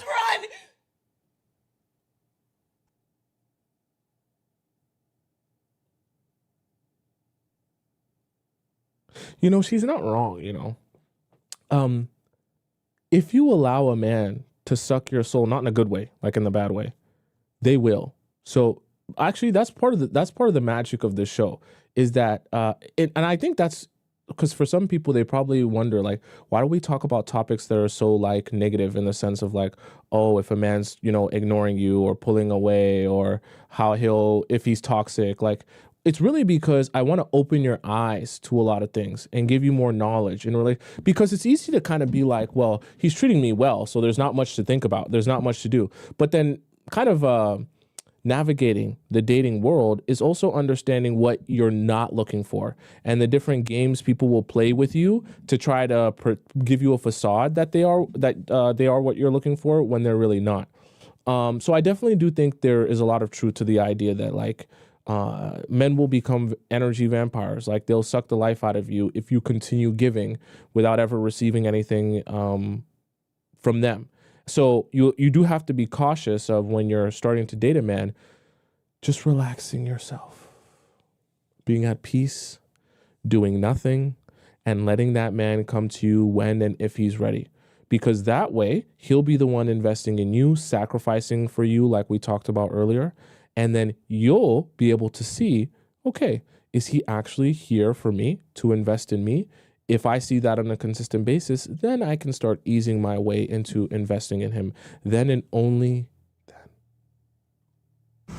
What would you do if... Okay, no I more don't know shit who needs to hear this, but if a man has not explicitly asked you to be his girlfriend, like the words, will you be my girlfriend, has not come out of his mouth, he has not asked you to be his girlfriend. I don't care what y'all do. I don't care how he acts towards you. I don't care if he brought you around to his family, his friends, if you see each other every weekend, if you live with him. I don't care. I don't care, okay? Please hear me out. That is not your man. That is not your man. Because as soon as something hits the fan, you find out he's talking to another girl, you find out he lied to you, he is going to sit there and look you in your face and be like, but you're not my girlfriend. Which is honestly crazy. Like, it's nutty. It's nutty that men can do shit like that. But that's really the reality of it. A lot of times, us women, we're givers, right? We're lovers and we're givers. So we will treat a man like our boyfriend, okay? Like, we will give him all of the benefits. We will, you'll cook for him, clean for him, stay at his house, sleep with him, da-da-da-da-da-da. You do all of that for a man that has not asked you to be his girlfriend. What is incentivizing him to ask you? Okay? Like, really, really deep that for a second. If you're going to give him all the benefits of being his girlfriend without him actually having to ask you to be his girlfriend, then why would he even bother to ask you to be his girlfriend? Because he can have his cake and eat it too in this situation, right? Like, he can go and fuck with any other bitch too. And he will. And he will, okay? Because he can. Because he's getting off on that technicality of like, well, that's not my girl. So I do agree with what she's saying. Obviously, like, when you date a man, it's hard to just give him absolutely nothing. What I'll say in a more realistic sense, you got to pace it, what you give him.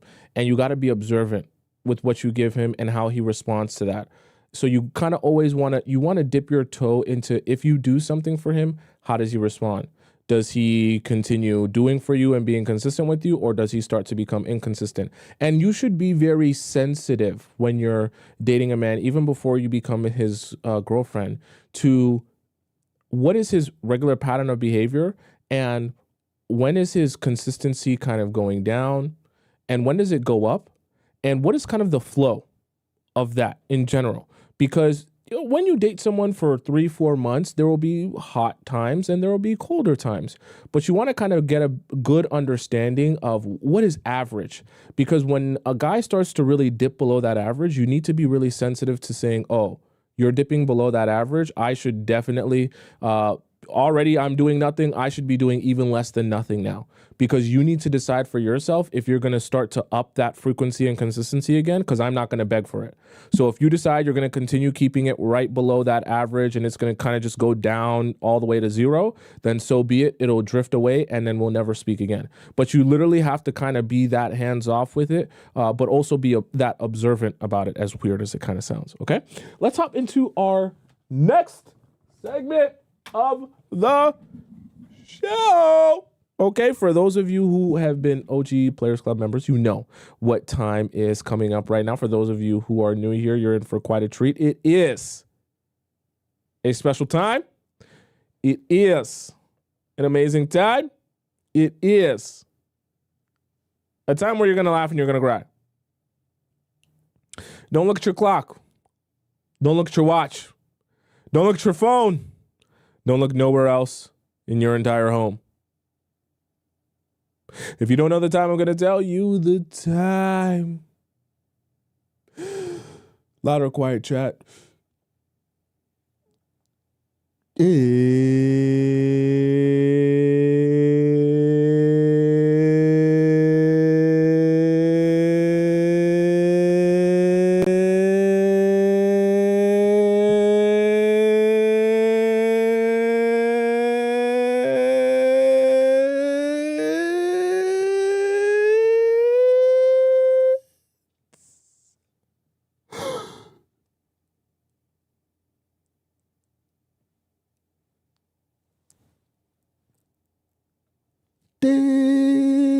Discord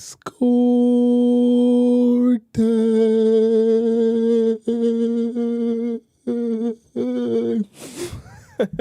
I didn't quiet today, chat. See, I always like to throw you guys off. You never know what's coming with me. Okay, let me pull this up right here so we can get started on Discord time. Hold up, I know my screen is black. Let's see here. Just make sure we all good here for Discord time here. Let me pull up our Discord, okay? And I'll explain to you all what Discord time is, because I know some of you have no idea what I'm talking about. So where did this go here? Okay, let me drag this over. And we'll start up our Discord time right now, okay? So Discord time is essentially, I'm gonna pull this up on the screen. Discord time is essentially where all the amazing members of our Players Club Discord community get an opportunity to ask me a question about their relationship or their situationship, and I answer it live on the show. Now, there are a couple different ways in which you can ask your question to me, and I'm going to explain all of those different ways to you right now. So what is that? Okay. So the first way to send in your question is by going to the link in my bio if you're on watching this on TikTok, or in my description if you're watching this on YouTube. Click where it says Players Club Discord. When you get into our Discord, you go right into the free relationship advice forum and you can ask your question there. Now, you can see that there are a bunch of highlighted questions in our free Discord section. That's because I'm only one person and I can only answer so many questions. So it's going to take me a couple weeks to get to your question if you ask your question today. Now, if you are very impatient and you don't feel like waiting in order to ask your question, you can also go into our premium relationship advice forum, because this is like a skip the line pass, because I read these questions out before I go into our free section. Now, the only way you're allowed to ask your question in the free section is if you first go into the link in my bio on TikTok or in my description on YouTube, click where it says premium Discord relationship advice. You donate to the show, and then in your donation, you're also going to send in your Discord username and the title of your question.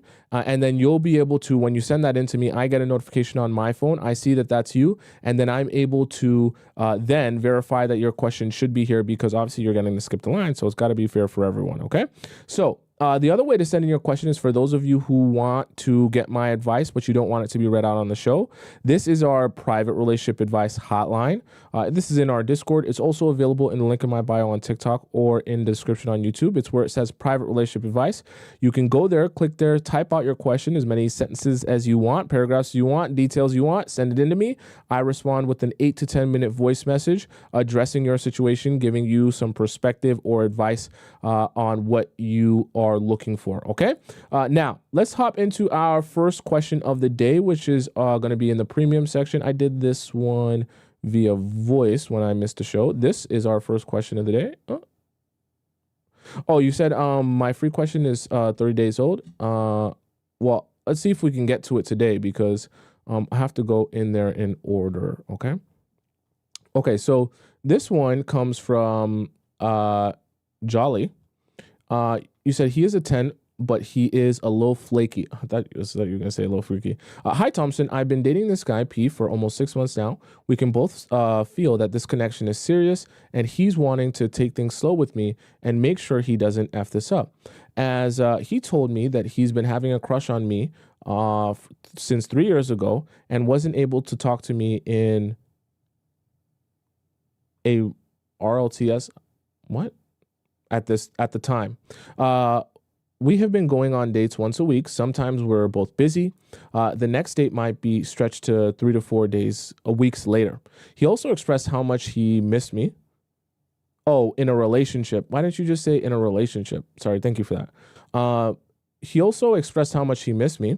I think this guy has been showing a lot of effort and the right intentions with me. He pays for everything, takes care of small things for me, treats me like a princess, pulls chairs, opens doors, and won't let me touch a thing. However, there are two issues I have in mind, which I'm not sure if this is a red flag or I'm being too strict. Number one, he's quite flaky. Whenever we set up our date, he makes sure to meet me that day, but he will either be a little late, between 15 to 30 minutes, but will always let me know in advance. Or sometimes he will rearrange the time to be 1 to 2 hours later, as he is an entrepreneur and his work has some urgent stuff sometimes.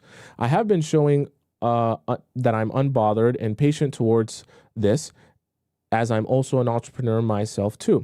But yesterday he told me that I forgot my glasses at his place and he would be willing to bring the glasses to me. I have 10 pairs of glasses, but I still make it sound like I would be blind at work if I don't have those glasses, so I could allow him to step into his masculinity. So you're using this as an opportunity to see if he'll take action. You taught me this, by the way. I hope I applied this strategy right. But then during the day, he didn't message me until 10 p.m. I messaged and asked if he is coming. He explained that his friends came over to ask for help, and he asked if he could come a bit later, like 12 a.m., or if that's too late, he can come the next day, and asked what time can I come. I just responded, yeah, and left the message unseen. I think he meant to say like on scene, or you actually left it unseen. Usually I show I understand and being a lovey-dovey girl, but I think the flakiness is getting more frequent now. And I don't know how to address this issue the right way. I don't know if I should show that I am unbothered or should switch my energy and only address it to him once he follows up with me and until he asks me what's wrong. So let me address something that you said, a couple of things that you said up here. If you guys are going on dates and he's showing up late to the dates, but he's letting you know beforehand that he's gonna show up late to the date, I don't think that that's a huge problem. Now, obviously, ideally, like time management is something that's important in terms of like, you don't want someone to consistently always be showing up later than the scheduled time, because then it's like, just show up at the time that you're supposed to show up at. Then we'll plan it for later.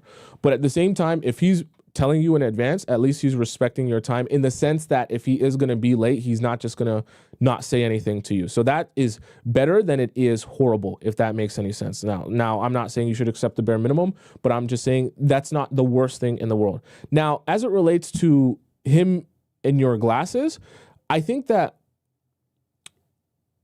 there might be a little bit of a miscommunication in terms of he might see giving you your glasses as an event that doesn't require him to be like, okay, I'm going to show up at exactly this time to drop off her glasses, and it's like a really big deal. Even though you did communicate that like you need the glasses and things like that, but because he's dropping something off, he might see it as like, I'll drop it off when I have time. I'm not saying that's a good or a bad thing. I'm just saying that's how he might view it, as opposed to like going on a date, right? Because if he was just going to not show up on a date, he wouldn't just not show up, right? Whereas with the glasses, he might be thinking, okay, when I have time to drop off the glasses, I will do that. Do you understand what I'm saying? So in that specific example of the glasses, I don't think it's as big of a deal in terms of like him being flaky in that sense. But if you're noticing that with your actual dates, like him being flaky in terms of the planning and the scheduling, things like that, then that becomes a problem. Let me see what you say here afterwards. 2, we don't really message each other often from your videos. You usually say that don't use our phones to text a lot and show your A game when you are in person. I agree. Yes, I 100% say that. I applied your strategy and it's currently working well, but we don't talk much on messages on a daily basis. So do you see him in person on a consistent basis? That's how you build a relationship. We only message each other 1 to 2 times a day to check up on each other. So he's busy. You're also an entrepreneur. What is the real purpose? If you guys are both genuinely busy and have a lot on your plate anyways, what's the real purpose of keeping conversation going for the purpose of conversation when you guys have consistent, good conversation in person? You kind of have to like play with what works, right? Usually I wait until he initiates contact, which you should. Otherwise, I won't. Maybe sometimes if I see a funny meme, like you'll send him like one is what you mean. Is this normal? My previous relationships have been a lot on text and it didn't work. So you're kind of answering your own question there, right? You're literally answering your own question there. The other relationships that were the opposite of this didn't work out for you. So this is why I say it's time to kind of switch up your strategy if the being a textaholic hasn't been working for you. I'm just hoping that this new thing would work and eventually would lead to a marriage. As we both agreed that we are getting older. We are both 29 and should be married soon. He seems keen on planning the future with me, going abroad together, meeting my family and his family when I'm ready. Please help me, Tomisin. I understand the concept of do not twist his arm, as he was being a man and offered to bring my glasses to me, but I couldn't help it but feel like he was prioritizing his friends over me. Like, I get what you're saying, but at the same time, it's a glasses. So if it's true what he's saying, that his friends came over and they needed something like urgently or was important, like you have to like be fair and understanding, like, if someone's here with you in person, oh, I need your help with this, I need that, like, and they're there to say, no, I'm not going to attend to you and your needs, even though you're my friend, to go deliver someone glasses. Like, most people they're not going to prioritize life that way. Like, someone coming to you in need in person versus someone needing you to drop something off at some abstract time is not, like, even you, like, you're not going to prioritize that the same way. So the reason I'm saying that is you got to be a little bit fair in what you needed from him at the time was just for him to drop off your glasses. It's not like you guys had a date planned or something like that. So it's a little bit different in that scenario. It's not 1-to-1, right? So I don't think that it means he's prioritizing his friends over you. I just think that that's the natural way anyone would go about a situation like that if they were presented with those options. But I think if he wasn't so flaky during our dates, changing times in the past, I guess I wouldn't feel this upset. I'm not sure if my behaviors at the moment is the right thing to do. I just need your advice to guide me the right way. We are also planning on going on a shopping date together in a few days. Given that he was flaky to me, should I message him and maybe cancel the shopping date? No. Okay, so Jolly, here's what I advise you to do. And it's going to sound weird. Right now, you have to allow yourself space to kind of see where is this going to go. From the standpoint of, I don't think the glasses, put that situation to the side because I don't think the glasses is a 1-to-1 situation. I don't think that because he has been, from your explanation, fairly intentional with you in terms of like going out on dates with you and like being consistent in terms of like how often he sees you in person, which is good. I don't want you to now all of a sudden like start canceling like dates and not seeing him because he is kind of doing the thing that you want him to do, which is asking you out consistently. I understand the timing is not ideal for you. So what I would say is the next time you guys go out on a date, right? And you guys are together in person, you can ask him, hey, what's the reason that you are, usually late to dates? Or like, is there usually something that happens in your work schedule or in your entrepreneur lifestyle that causes you to like be late? And this is where you guys can have a little bit of a conversation so that you can maybe get a better understanding of like what is the reason, or if there's something maybe you can collaborate with him on so that this doesn't continue happening. So I'll give you an example of that. When you guys go out and you say, what's the reason that you like usually end up being late to the dates or you like are running late? If he says something like, oh, it's I don't have an assistant, so sometimes I have to start doing things for my business that I'm not supposed to be doing, or something comes up, or whatever the case may be, then I have to kind of tend to that at the time I have to tend to it. Then what could happen is you can say, okay, if that's the case, is there a way that next time when we have dates, we can set up like a time frame where it's like either we'll meet here or we'll meet there, but if it's going to be earlier, you'll let me know, and if it's going to be later, then you'll let me know, so that we can be of the same understanding. There, you can at least be happy with the idea, because I get it, right? You want to kind of work with him. If he's an entrepreneur and you understand the entrepreneur lifestyle, he's running, I'm assuming maybe he's running businesses, like he has to deal with things that would be unexpected. So if it's a function of him being flaky, not because he just doesn't care about the relationship, but because he actually has to attend to things in an emergency that are urgent, then you kind of want to work with him and collaborate with him on something, that a compromise that can work for both of you. Now, the only reason I'm saying that is if you end up asking the question and it really is something outside of his control, or something that, you know, obviously has to be a priority, like running and operating his business has to be a priority, right? So then you can collaborate with him on that. If his answer is, oh, honestly, like I just be forgetful sometimes and I just miss it, or something stupid like that, then you now, after that, you bank it in your mind that, okay, this isn't something where we should be collaborating or compromising, because he literally is just not managing his time well and literally just being like F you to me on these dates. Then in the scenario in which he's going to be consistently late to the dates, you can choose to cancel the plans, or if he's so late to a date, you can just say, you know what, I don't want to go out with you anymore. But the reason I say ask him first is because you want to get an understanding of, is this within his control? Is this something that, you know, it has to be a priority? Or is this something that he's just being forgetful and it's just kind of like a whatever, right? Because you want to kind of balance being strict and stern with also being understanding that like he also has a life as well.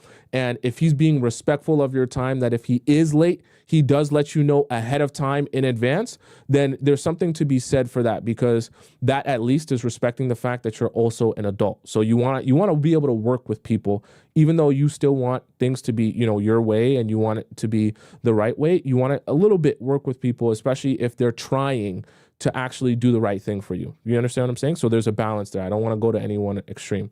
Let's go to our next question here. With Pansy. Okay, Pansy says, rental dispute. Oh boy, it's about money. It's always going to be dicey. Okay, so Pansy says, hi, Tommy. I hope you're doing well. I have a question that is not related to relationships, but I know you offer great insights on life and family matters. Here's the situation. I'm a permanent U.S. resident, while my parents live in my home country and are visiting me in just 2 weeks. They're coming to celebrate a significant work event for me, and I want to make their 10-day trip both relaxing and enjoyable. Recently, however, I received surprising news about my lease. My current lease ends at the end of the month, and although my landlord initially agreed to a renewal rate via email, he has now abruptly increased that rate by a substantial amount, around 20%. Damn, is that even legal? Well, I guess it depends on what you're in the U.S. Is that legal? Because I believe it's only like the max they can raise it is like 10%. I don't think they're even allowed to raise it that much in 1 year. You should check what the you should check with your an agent, a real estate agent, if that's even legal for him to do that much in 1 year. Just 2 weeks before the renewal. This change is not only unacceptable, but also illegal. So there you go. Yeah, I was wondering. I'm like, I believe it's only 10%. That's the maximum. As he failed to notify me of any increase more than 5% a full 90 days in advance. While I could currently pursue this legally, I'm weighing my options carefully, considering the potential stress of a legal battle down the line. I want to add that I'm not afraid of eviction, as I know well the housing court favors the tenant and it takes them forever to go through the process. The real issue is I'm not sure how my traditional parents feel about this, and I don't think they'll be happy either way. Happy about what? You haven't done anything. You haven't done anything wrong. Now I'm contemplating whether I should share this news with my parents. I haven't mentioned it yet, as I know they won't be able to help in any practical way. And their anxious tendencies, especially my dad's, would likely only add to my stress. They don't speak English. I'm actively seeking legal advice, but it's been challenging to connect with someone in this current time frame. Financially, moving isn't a viable option for me right now. I'm not prepared to relocate, especially with 4 pets in the mix. I'm aware my landlord is trying to rush me, but I don't respond without proper legal counsel, as any statement I make could be used against me later. So my main question is whether I should inform my parents about this situation, and if so, at what point. It's tough to keep this from them since they deeply care, but I can already anticipate their reactions, potentially increasing my anxiety. Things like, I told you so. Some context. My apartment is not rent stabilized, which means my landlord can technically raise my rent to any amount. However, it is illegal for them to notify me with less than 90 days notice. I don't need to move out by the end of the month, especially since my landlord offered me a month-and-a-half extension, but I don't want to accept it out of frustration. I haven't responded. I feel completely blindsided by the situation. I've been living here 4 years and was prepared to sign another 2-year lease, which he initially agreed. My financial circumstances, not about money, but more about my personal circumstances, make moving a more significant challenge right now. On top of that, I'm extremely busy and with work and preparing for my parents' visit, leaving me with no mental capacity to deal with relocating. I've had a good relationship with my landlord in the past, but it seems unusually inflexible this time, stating he just got laid off and can't afford to rent below market rates. Yeah, whatever, excuses. While I understand the current rental rate is tough, that doesn't change the fact that the rent is already high before it increases. You don't feel bad for the landlord. Realistically, if he really was in a squeeze, he could just sell the building. It's not like he's really in that much, I can't pay. Stop. Don't feel pity for your landlord. Historically, my parents have been able to provide emotional and physical support. Haven't been able to provide emotional and physical support, only financial assistance. And they themselves are definitely not rich, if not struggling. Given all these factors, I'm inclined to stand my ground and play hardball on this issue. The timing certainly is challenging with everything happening. Just thinking about how to tell my parents is adding to my stress. I'd appreciate any advice you have on this. And also, I will be commenting live below in case you have questions about anything I mentioned above. Okay, so thank you, Pansy. Now, what I'll say to this is, what I'll say to this is, for you and your situation, if you feel like there will be more stress for you by telling your parents, then I would say just deal with it yourself for now. Because I 100% get it. Sometimes, moms, especially moms, and sometimes even dads, when you see them now, it'll be like every time they're asking you about the situation. And it's like, especially when either there's no progress or the progress is outside of your control, it can just kind of give you unnecessary anxiety about a situation that you can't really do anything about at this current moment. The number one person I think you should be talking to is either finding a realtor that you've worked with in the past or a realtor that's a friend of a friend. I know a lot of people that are becoming realtors now, and talk to them about whether they know any real estate lawyers, because there's a good chance most real estate agents have some sort of connection to a real estate lawyer, because obviously it's very closely related. So if the real estate agent can't advise you on what the best way to go about that is, most of the time they'll have some sort of connection to a real estate lawyer who can better advise you on what your rights are and what you can and can't do.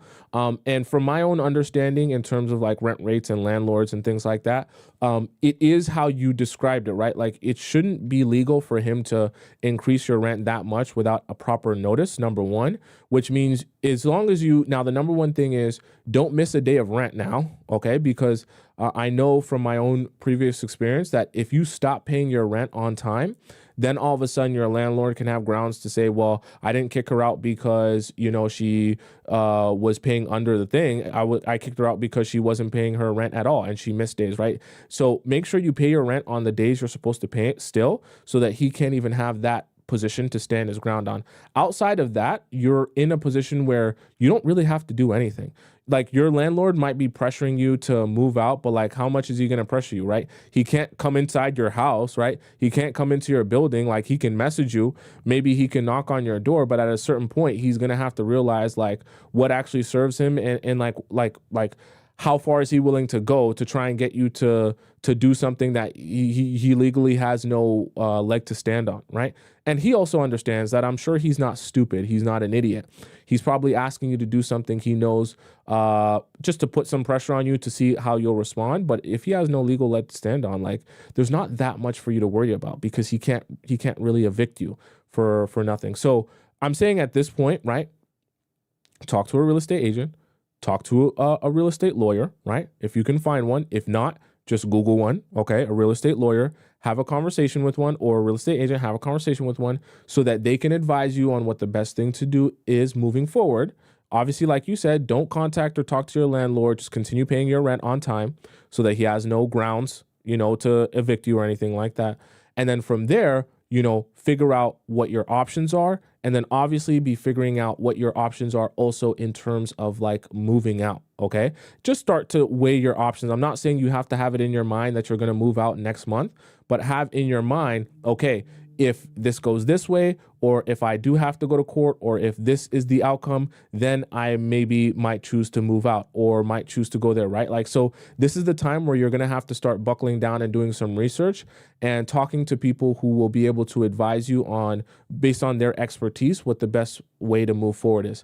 If you feel like your parents aren't really going to be able to do anything for you in this scenario, but add you stress, then leave them out of it for now. Rather tell them what you did when you actually figure out what you're going to do and your decision you're going to make, as opposed to giving them like I'm figuring it out at this moment, and then they're just going to give you more anxiety about it, right? So let's put the parents to the table for now, and then the number one people we talk to, real estate agent, real estate lawyer, and then let them advise you on what the best way to go about this is, and then give yourself options, so different outs of, okay, either this might be the outcome in the next few months if this happens, or maybe I stay here for this particular amount of time, or maybe I just don't give a damn and just don't say nothing and just continue paying my rent inevitably. All right, and you weigh those options with those expertise. But I don't think it's wrong if you don't want to talk to your parents about it right now, simply to just not have them give you more anxiety, okay? Let's hop into our next question here. Okay. Our next question here comes from, okay, this is an LP baby question. I don't believe I did this yet before. Okay. Advice on how to break up. Okay. Hi, Tommy. May you please make a show dedicated to /speaking on the following: how to break up with a guy properly without resorting to ghosting. And another show on how to improve our cutoff game for the soft girlies. Well, breaking up is not complicated. You just break up with a person. Like, there's not really a right way to break up with someone. The only thing I would say is a right way to break up with someone is, if you have respect for them, try to make it in person. If you can't make it in person, then do it over the phone. That's all I would say. And then just be honest and upfront about why you're breaking up with the person. Once you're already in a place where you're breaking up with them, there's nothing wrong with laying out, if they're wondering or curious, the reasons you're breaking up with them. But you just have to have in your mind, they're not going to be able to talk me out of it, if that makes any sense. But being honest with someone, hey, these certain things didn't work for me. This is the reason I'm breaking up with you. This is why it didn't work for me. It may not even have anything to do with him. Just have things to do with your circumstance. I think just being honest and upfront with someone is the simplest way to go about it. It doesn't have to be overly complicated. But then once you have that conversation, then you don't speak to them again. It's not ghosting them. You broke up with them and then you move on. And another show on how to improve our cutoff game for the soft girlies. It's just really about having boundaries. Obviously, we have shows on how to have boundaries and how to set boundaries and what type of boundaries to set. But cutoff game is just all about having boundaries and also understanding having purpose in your life in terms of the way you move and the intentionality you move within your relationships. You can't do things just for the fun of it. You can't do things for the plot. That's not how you're going to live your life. You're going to do things for a purpose. And for those of you in the Players Club, your purpose should be being in a long-term serious relationship. That should be your only purpose when it comes to dating men. Generally speaking, don't have specifics. May you please suggest tips on phrases to express to someone I don't want to see them anymore, and how to do it cleanly and politely but firmly.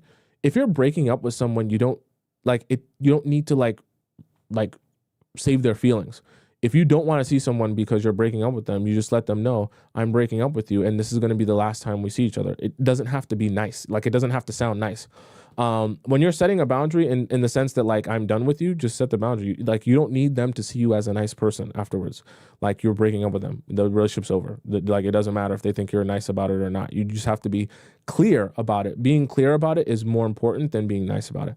As I've said before, I tend to ghost and avoid men if I become uninterested to avoid hurting their feelings. So I know that I could benefit from your advice on how to get better at letting men down instead of disappearing on them. I'm not dating anymore, but I just know guys will start popping up again. They typically do, especially as I continue to heal and glow up. And I need some prompts, sentences I can practice to just say no. You just say no. It's not like you're making it overly complicated. You just say no. If you're not ready to date, you don't want to hang out with the person, you don't need to explain yourself to everyone. You just tell them, no, like I'm good on going on a date. I appreciate the offer. I'm good on going on a date though. It's like, it's fine. Like you're okay. The sky's not gonna fall.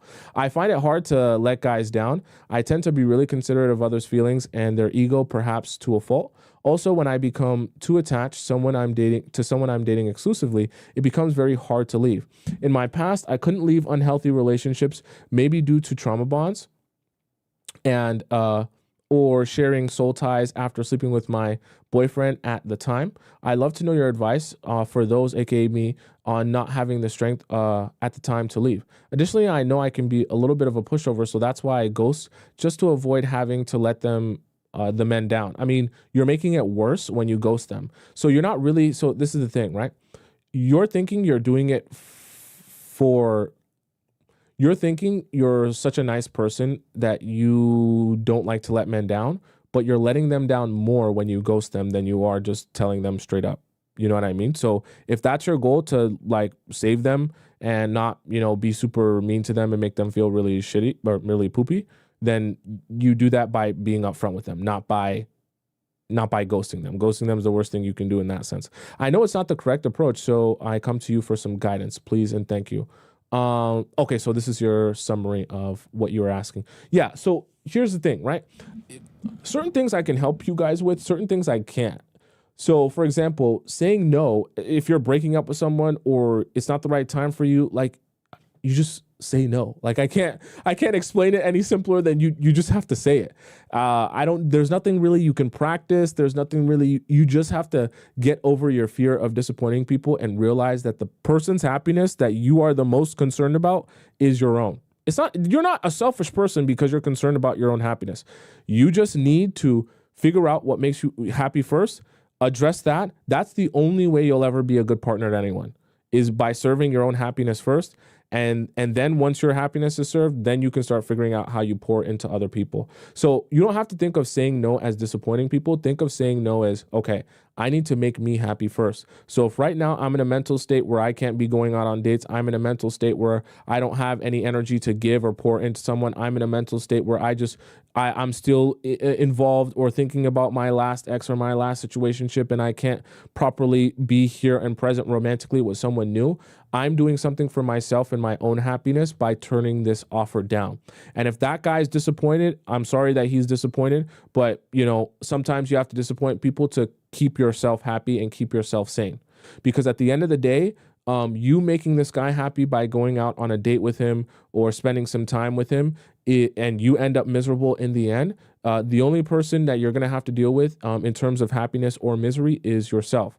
And so the only person whose happiness really matters is yours. Because if you make this guy happy at the expense of yours, 10 years down the line, you'll be wondering why the hell you did that. Because at the end of the day, if he's not in your life, what does it matter whether you did for him at the expense of doing for you, right? So, but aside from that, you're just going to have to practice it little by little, getting there and, understanding that even though some people might be disappointed with your answers, it's okay. The sky's not going to fall. And if they don't want to be your friend, they don't want to talk to you because you don't want to date them, so be it. Life goes on. There'll be more friends, more days. Trust me. All right, let's go to our next question. This one is sex ed question. You guys have a lot of questions about sex for me. Okay. All right. Sex ed questions from lovely Lisa. Okay, so you're 26. You're married to a 28-year-old man. What advice do you have for couples if there are slightly different pineapple drives? Like, if the man wants to have pineapples every day and the woman is satisfied with pineapples, just our code word for SEX, 1 to 3 times a week.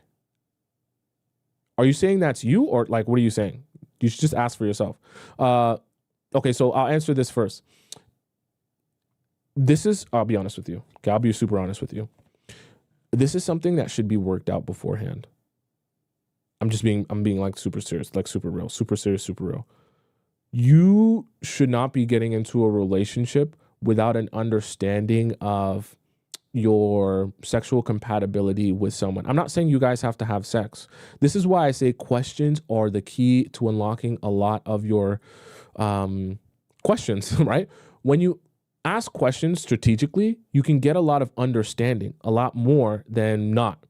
So what I mean by that is before you even have sex with a guy, you should be talking about sex. Now, I'm not talking about sex from the standpoint of like dirty talking, but like talking about like sex lifestyle, sexual approach, sexual preferences. You don't have to be doing it to discuss it, right? And it doesn't have to be in the bedroom for you guys to even think that it's a topic worth discussing. The reason I say this is as you get to know someone more and more over the course of time, by the time you finally do have sex, you should have an understanding of your level of compatibility with that person to a certain extent. What is this person like? What are they into? What is, the amount of sex drive they have or lack of sex drive they have? If you're someone who likes to have sex 1 to 3 times a week, that should be something that you guys have some sort of discussion about. How often, right? So when you approach a guy, or when you approach a guy, when you're dating a guy and you're having conversation with him, right? And you're asking him things about like how ideally does he want a relationship to go? You can even go into the aspect of relationship as it relates to sex. Oh, in your perfect relationship, right, with your perfect woman, how often would you guys be having sex? That's a simple question to ask, right? In the flow of a conversation, what do you want a relationship to be like for you? And you answer the same question, right? Then he can tell you, oh, in my perfect world, I'd be having sex every day. I'm super touchy-feely with the girl that I love, right? And you'll be able to get that information. When you hear that and you're like, oh, me, I'm not an everyday type of person, then that's something to take note of. And that's something to realize. Now, I'm going to say something that's going to sound weird, but I just want you to trust me on this, okay? Lovely Lisa, and any of those you women who are curious, okay? This is like a pro tip, okay? If you find yourself in a relationship with a guy and you genuinely feel like you're not craving sex every day, my own belief, and I've seen a lot, okay? It's less about your sex drive than it actually is about you and your attraction and your connection romantically and sexually and mentally and emotionally to that guy. The reason I'm saying this is because I've seen it plenty of times where women might have the idea in their mind that they're not a very sexual person. And they think to themselves, oh, like, that's just not me. It's not my personality. It's not who I am. But then they get with a different guy, and that different guy will bring a different side out of them to the point where they'll be like, oh my God, it was never my sex drive. I just didn't have that emotional and mental and spiritual attraction to that guy. Because now that I'm with a different guy, I want sex every day now. I can't stop thinking about it. And trust me, I've seen it happen a lot. So, lovely Lisa, you might be, if you're talking about yourself here, you might be experiencing a version of that where you're thinking it's about your actual sex drive when it's not. It's actually about your emotional, spiritual, and mental attraction to that guy. And if it was a different guy that you felt a little bit differently about, and it's not just his physical being, right? It's everything. If it was a different guy that you felt more attraction towards, we'd be talking about something different, and you'd be shocked about how different it can feel and be in your mind and within your body. Because, yeah, just trust me on that one, okay? So number 2 here, you said, not that I was planning to, but just wondering, why do you suggest that I don't be honest and tell my husband that I like it when he eats me out more than, pineapples, more than sex? Ego. That's the reason I say that. Because you're saying that because you're just being honest about how you feel about that. But you have to also I'm trying to help you put yourself in a man's shoes, that when you say that, it's not going to be received the same way that I think you're intending to in the message you're trying to send. So men are very ego sensitive. They're very, very ego sensitive about their PP and their sex game and their D game. So when you're talking about D game or anything sexual related, you want to be sensitive to that ego element. So when you say, I enjoy when you eat me out more than sex, you're thinking, oh, I'm just telling him exactly how I feel, being honest about that. Like, what's wrong with that? He's going to take it as my D game is so trash. You're so turned off or unattracted to me, or my PP is so small that me eating you out, my small little tongue, my slimy little tongue feels better than my whole actual PP. And it's just going to be a whole ego crusher and confidence crusher. But the problem with that is when men's ego and confidence is crushed like that, they find it even harder to perform. So you'll say that thinking that like you're trying to show him something or help him understand something. But then when his confidence and ego is crushed like that, now he's soft in the bedroom. Now he's not able to go as hard, or he feels like you're faking it when you're showing that you're enjoying it, because now he's in his own head like, oh, damn, is she actually enjoying this when we're sleeping together, or is she just waiting for me to eat her out, right? So this is the type of things that will go on in a man's mind. They're very sensitive to those type of things. So that's why I say, I understand what you're trying to say. Don't say it though, okay? I'd rather your man live in a fantasy that his D game is out of this world. He's penetrating you crazy, that he'll be able to at least get turned on and have the confidence to like really go after it and be a man, as opposed to you telling him this and then he feels like, damn, I suck at this, right? And obviously there's a balance. You don't want to lie. You don't want to be faking orgasms. You should never be doing that. But you also don't want to kill his confidence. And certain things you might say will kill a man's confidence. We don't want that as well. They're very sensitive to things like that. So I don't want that to be the thing you say and then he's like, oh my gosh, anytime we're having sex, she's not enjoying this. She's just waiting for me to eat her out. You don't want that. Are there any other things we shouldn't say to men besides the examples of their PP is small, or like, we like oral more than the actual act of sleeping together? I would say there's nothing wrong with saying you like something. So this is really pleasurable to me. This one, not so much. But you want to stay away from broad concepts like, I like when you eat me out better than when we actually have real penetration, because that's not gonna do the right thing. Now you can tweak that. So for example, you can say, I like this position better than this other position, right? That's a way to kind of work with him, because then he's not going to take it as, oh, my D game is trash. He'll just take it as, oh, this is the one that feels best for you, right? But if you say you don't like the whole act of penetration, or you like something way better than penetration, that's going to feel very weird to him, okay? So you just don't want it to be like, oh, I don't enjoy you, or I need there to be a toy for me to enjoy you. That's another thing, right? Toys, there's nothing wrong with implementing them. You just don't want a man to feel like the toy is the only way you'll enjoy it. Then it starts to become weird for him, and he'll start to question why he's here or what purpose he serves. Men like to feel needed. You know what I mean? I know you say ignore men if they do something wrong / punish and disrespect, but how would this work in a marriage? Because I don't think it would be healthy to do the silent treatment. In a marriage, you're going to do a lot more communicating than you would when you're just starting to date a guy.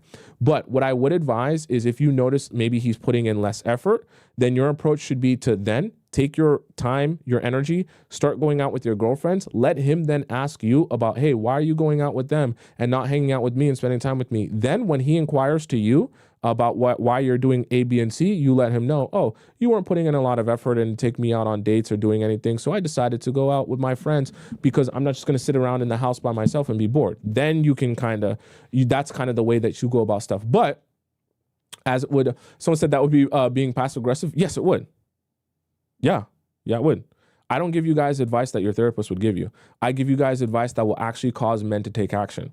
When a guy sees that you're going out with your girlfriends and enjoying your life without him and not caring about spending time with him, he'll say, damn, am I losing my woman?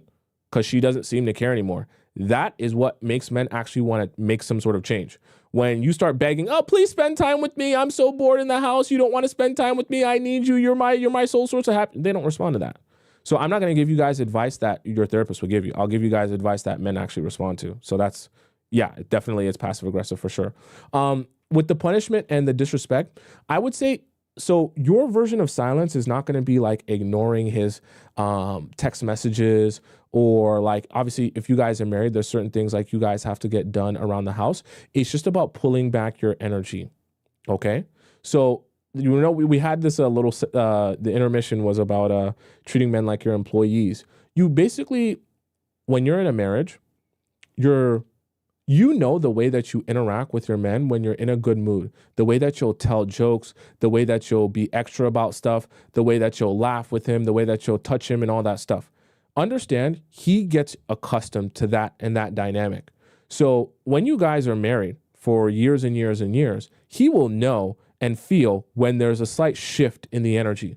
So even if you're responding to his text, or even if you're answering his questions, he'll feel and the sense of the energy shift of like, you're not being as jokey as you usually are. You're not being as touchy as you usually are. You're not being as fun and jovial and loose and like as you usually are. When he feels that shift, he'll begin to ask himself questions. What's going on?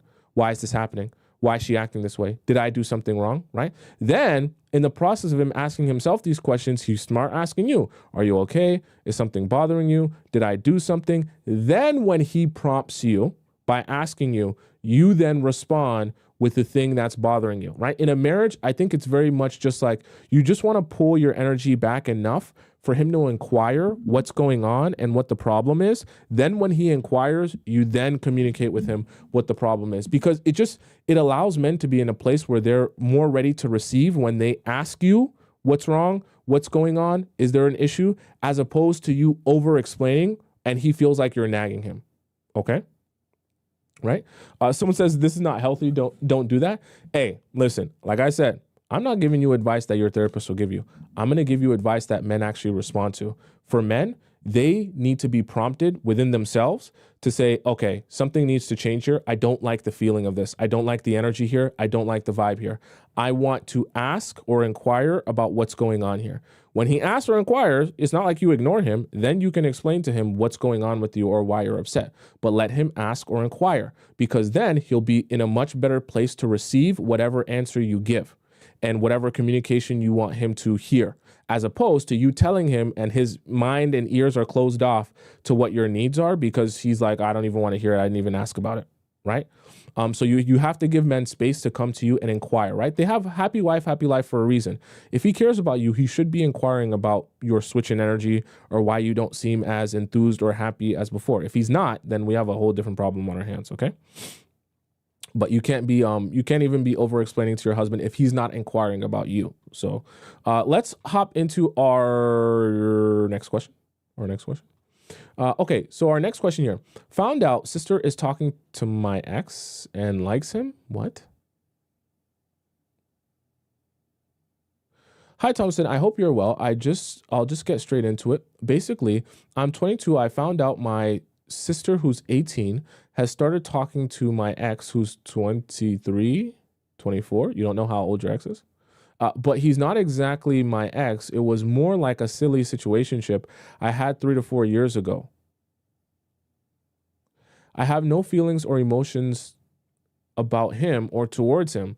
I was 18 and naive and didn't know better. He has major commitment issues and admitted to me that he can't help cheating on every girl. He's also a drug dealer. This keeps getting worse. Anyways, my sister is now talking to him, but it's a sticky one because technically he's not really my ex since our relationship was a weird one and nothing actually romantic or serious happened. But there's so many red flags about him and he's just completely ignored me.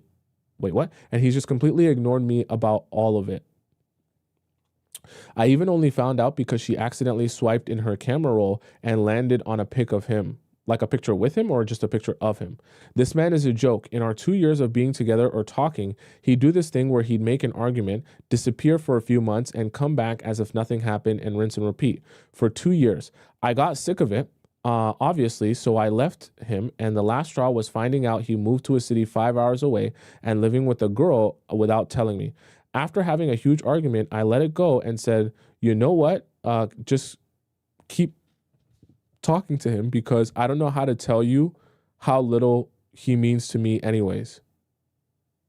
You're talking about your sister you had an argument with. Plus, the more you talk to him, the more clear it will become that no, he's still the same person as he was and hasn't changed like she keeps telling me. What do you think about this? Your thoughts are appreciated. Okay, it didn't say your name here. So here's the thing. You've come to the light. So you see that this guy is not someone that you would want to spend the rest of your life with. Your sister is, you were 18 when you met him, but your sister is 18. So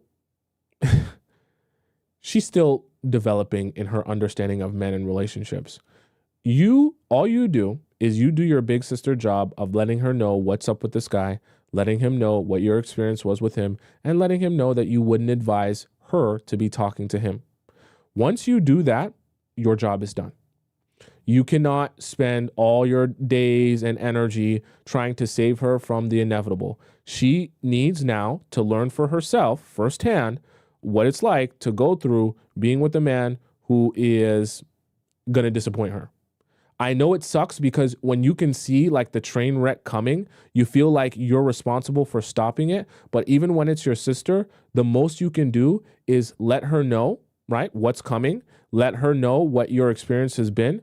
And then from there, you have to let her be an adult and make her own. I know she's only 18, but you have to let her make her own decision because you can't save her. She has to learn for herself, because the same way you came to this realization and you're like, nah, I would never go back to that guy. I would never make that same mistake again. Like, to a certain extent, some people, they need to learn for themselves.